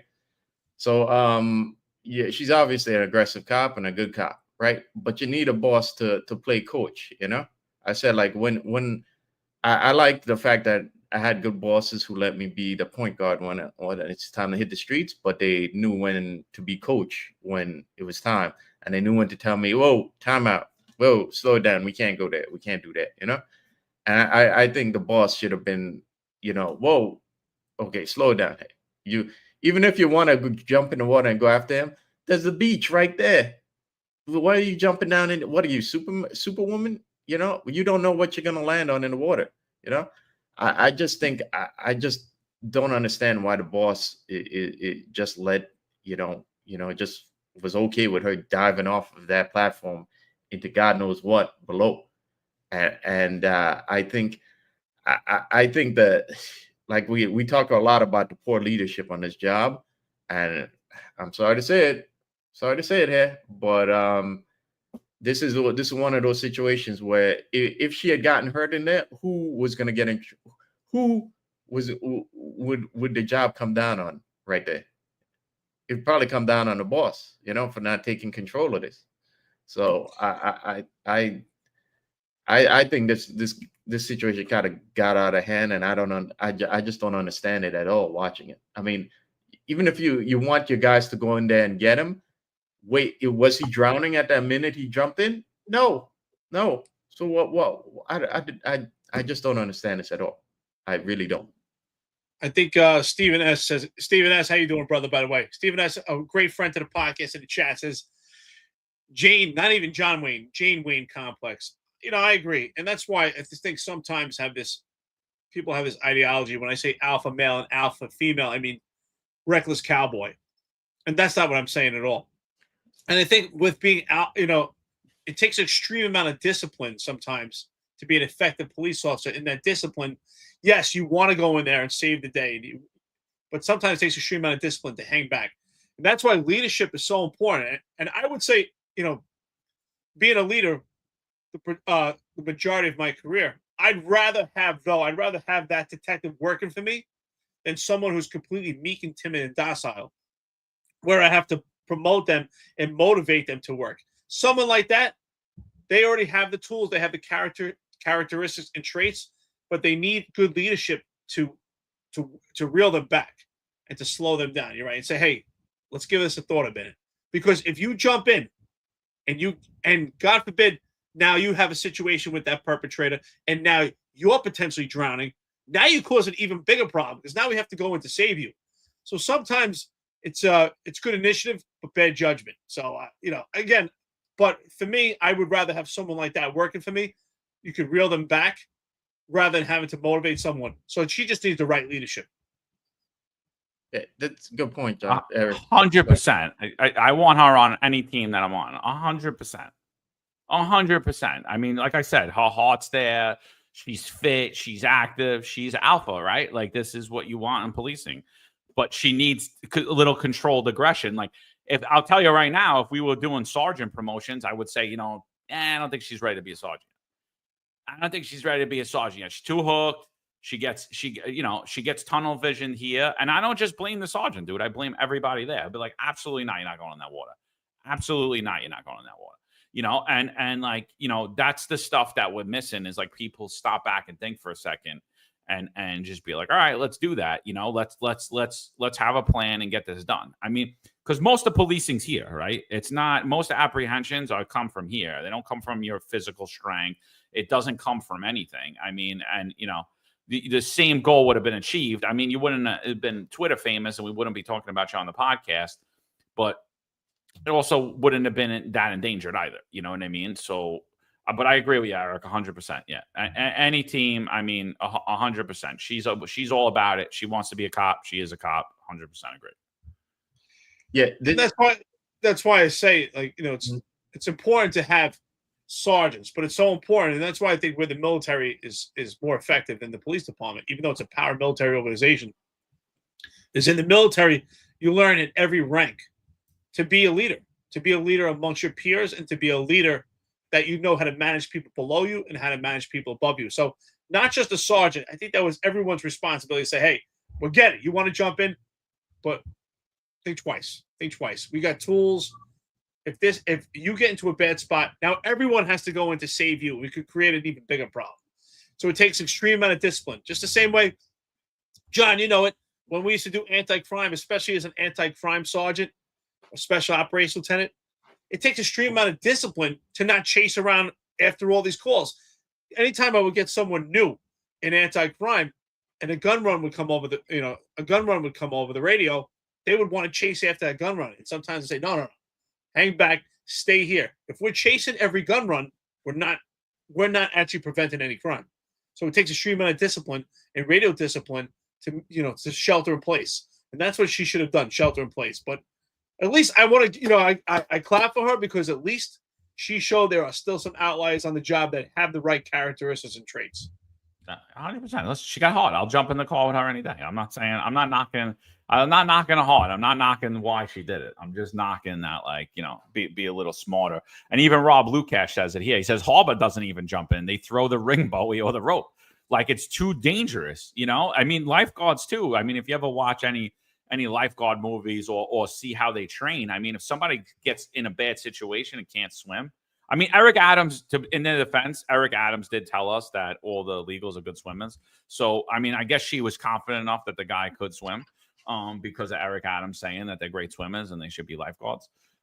So I mean, but you know, in the scenario that he does start to drown, I mean, if you're not trained in how to save somebody at water rescue, real dangerous. I mean, because and if you can't physically overpower them, knock them out or whatever, you shouldn't get anywhere around them. You know, I've saved a couple of people at the beach, and only children have I grabbed.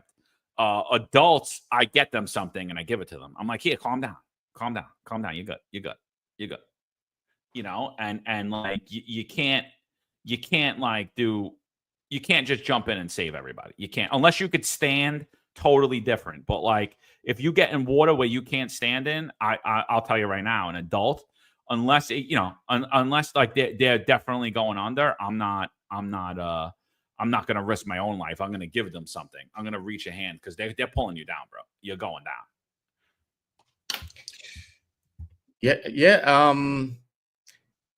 You know, this, like you said, it's the dangers of tunnel vision. You know, I had I went to the mass shooting training years ago, and after that training, I never looked at corners the same way again. You know, and like anytime I was chasing somebody and they went up around a corner, that training would always come back to me. And I think it's when you have that adrenaline flowing, you always gotta fight that tunnel vision, you know, and gotta remain in that tactical mind frame, you know, because it's situations like this that could easily go sideways, and you could end up getting hurt. So you have to get out of that tunnel vision and fight it as hard as you can, so that you don't make a you don't make a move that's gonna make the situation go sideways and might make you end up getting hurt. And I see your comment, Vault. There are a lot. Listen, though, stop with the social justice stuff. There's a lot of young men in the projects who are able-bodied and they could work. Okay, so that's ridiculous. Okay. He's saying, and of sound mind. He's saying they have invisible disabilities. Yeah. What do you write here? Let me see. Oh, okay. Yeah. Plenty of able bodies. Listen, I think you're absolutely right. I think we all, when we're in heated situations, even with our training, we all get into some type of tunnel vision if we're that much honed in on a specific suspect, whether it's a vehicle pursuit or it's a foot chase or you're about to jump in the water. And that's why it's so important. It's the people around you to police each other. It's so important. Good leadership and good, strong people around you that say, hey, stop, hold on. Let's think about this. It's not worth it. I mean, honestly, he's the perp. Where's he going? Where was someone to say, where's he going? He's in the water. He's pretty much isolated. He's going to be exhausted, like you said, and he's going to be begging for you to bring him back to shore. If they would have waited, he would have been begging. I need help, right? So, but, you know, like I said, good effort. I mean, not good effort, but good heart, good desire. So we're not knocking you.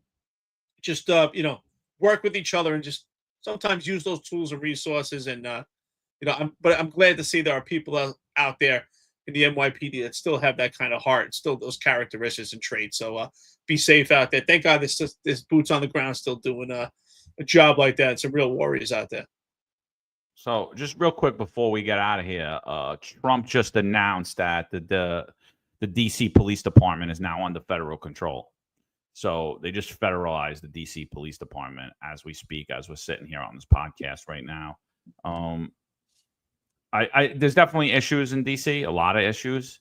But I gotta say, I think that the first police department that should have been federalized or at least had federal oversight is 100% the NYPD. I mean, the amount of corruption that we've seen come out under Eric Adams.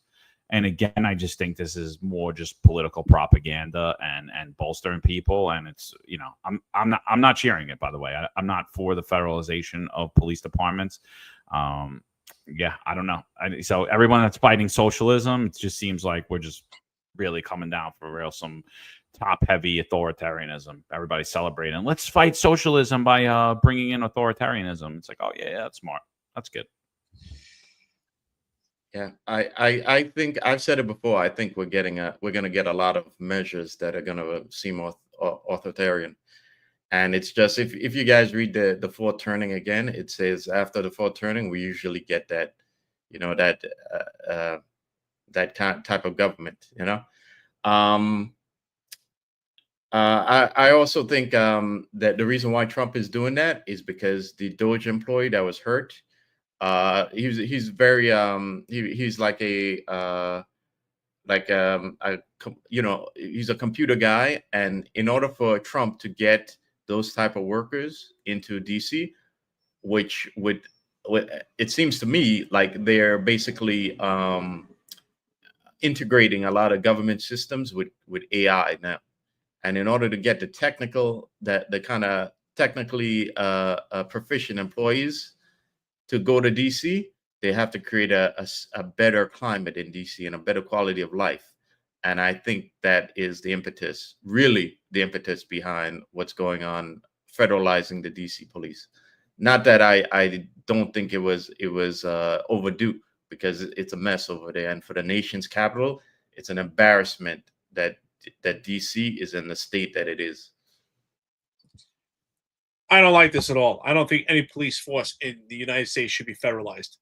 We're giving the federal government way too much power and control over a law enforcement agency. The problem with that also is when you started federalized police departments, you get this. Usually, if it's something federal, it's uniformity throughout the entire country, and policing is not a one size fits all. It has to be tailored to a specific community, right? The way you police in New York City is going to be far different than the way you police somewhere else.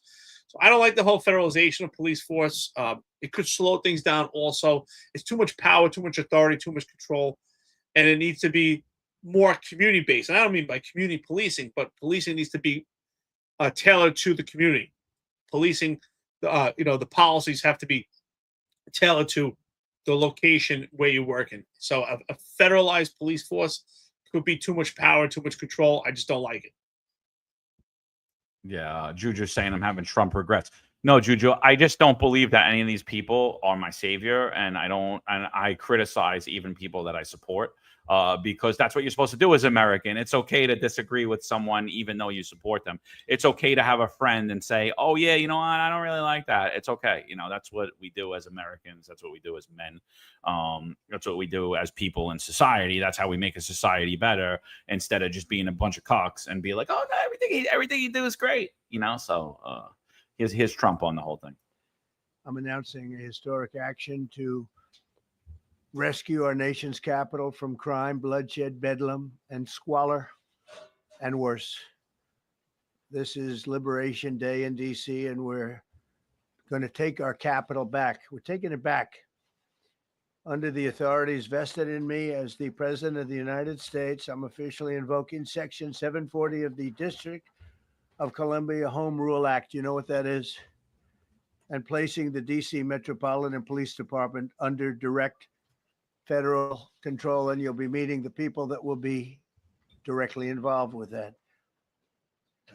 Very good people, but they're tough, and they know what's happening, and they've done it before. In addition, I'm deploying the National Guard to help reestablish law, order, and public safety in Washington, D.C., and they're going to be allowed to do their job properly. And you people are victims of it too. You're reporters, and I understand a lot of you tend to be on the liberal side, but you don't want to get mugged and raped and shot and killed. And you all know people and friends of yours that happened. And so you can be anything you want, but you want to have safety in the streets. You want to be able to leave your apartment or your house. Who's he announcing is going to run, right? The very good people, they've done this before. I mean, first of all, no one's done this before. So that's one. Two, who are the people? Curious. That's going to be the devil's in the details, my friends. The devil's in the details, my friends. So who are they? What exactly does this mean for DC Metro Police? Guess we're going to find out. I mean, one thing he's right about. DC is a mess. I mean, it's been plagued by crime for many years. I mean, it's the nation's capital. You drive around DC, and it's a disaster. There's a lot of neighborhoods in DC that completely mirror what's going on in rough neighborhoods in New York City. And yet, that's where the nation's capital is. So, but do I agree with federalization of police? Absolutely not. But with that being said, we're about to hit 30 seconds. It's going to be 3 hours. Thank you so much to our friends and listeners. It's been a hell of a podcast today on Monday. We appreciate the engagement. Tomorrow, of course, Tuesday is going to be Sal Greco. As always, we'll have 10-4 Tavern. And then Wednesday, we'll be back. Got an interesting interview coming up for you. So I'm not going to expose it yet. We'll put it out there tomorrow. And also, we'll have the executive perspective, as always. So thank you, everyone, friends and listeners. Like, share, and subscribe. Marlon, what are your thoughts? Thanks for joining us, guys. What's going on in DC? We're in a fourth turning, and everything about that is kind of aligning with what they've said in the fourth turning. And stick around. You're going to see a lot of unprecedented measures between now and the end of Trump's term. Remember, we're only in, what is this, month 8 right now? Month 8. Okay.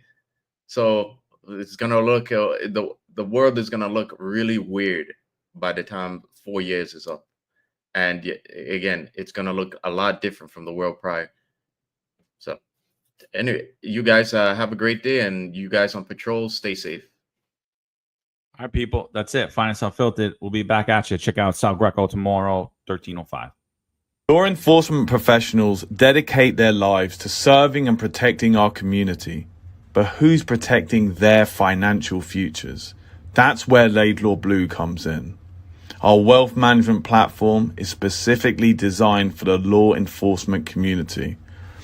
Laidlaw Blue is a division within Laidlaw Wealth Management, run by retired New York City detective John McDermott. His status as a retired detective uniquely positions him to establish a deep connection between Laidlaw Blue and the law enforcement community. Our platform is easy to use and provides a range of financial services, including investment management, retirement planning, and insurance solutions. With Laidlaw Blue, you can secure your financial future and provide for your loved ones. Our team of experienced financial advisors understands the unique challenges and opportunities that law enforcement professionals face. We're here to help you navigate the complexities of financial planning and achieve your goals. Laidlaw Blue. Secure your financial future today. Book a meeting using the QR code displayed or call us directly on 888-901-BLUE. That's 888-901-BLUE. There's a handful of retired officers that don't live in the state that have a lot to say about the dream team, as I like to call it. All of a sudden, they retire and have a master plan on how to fight crime, but nothing to contribute when they were here. They want to come back and be part of the dream team. What can I say?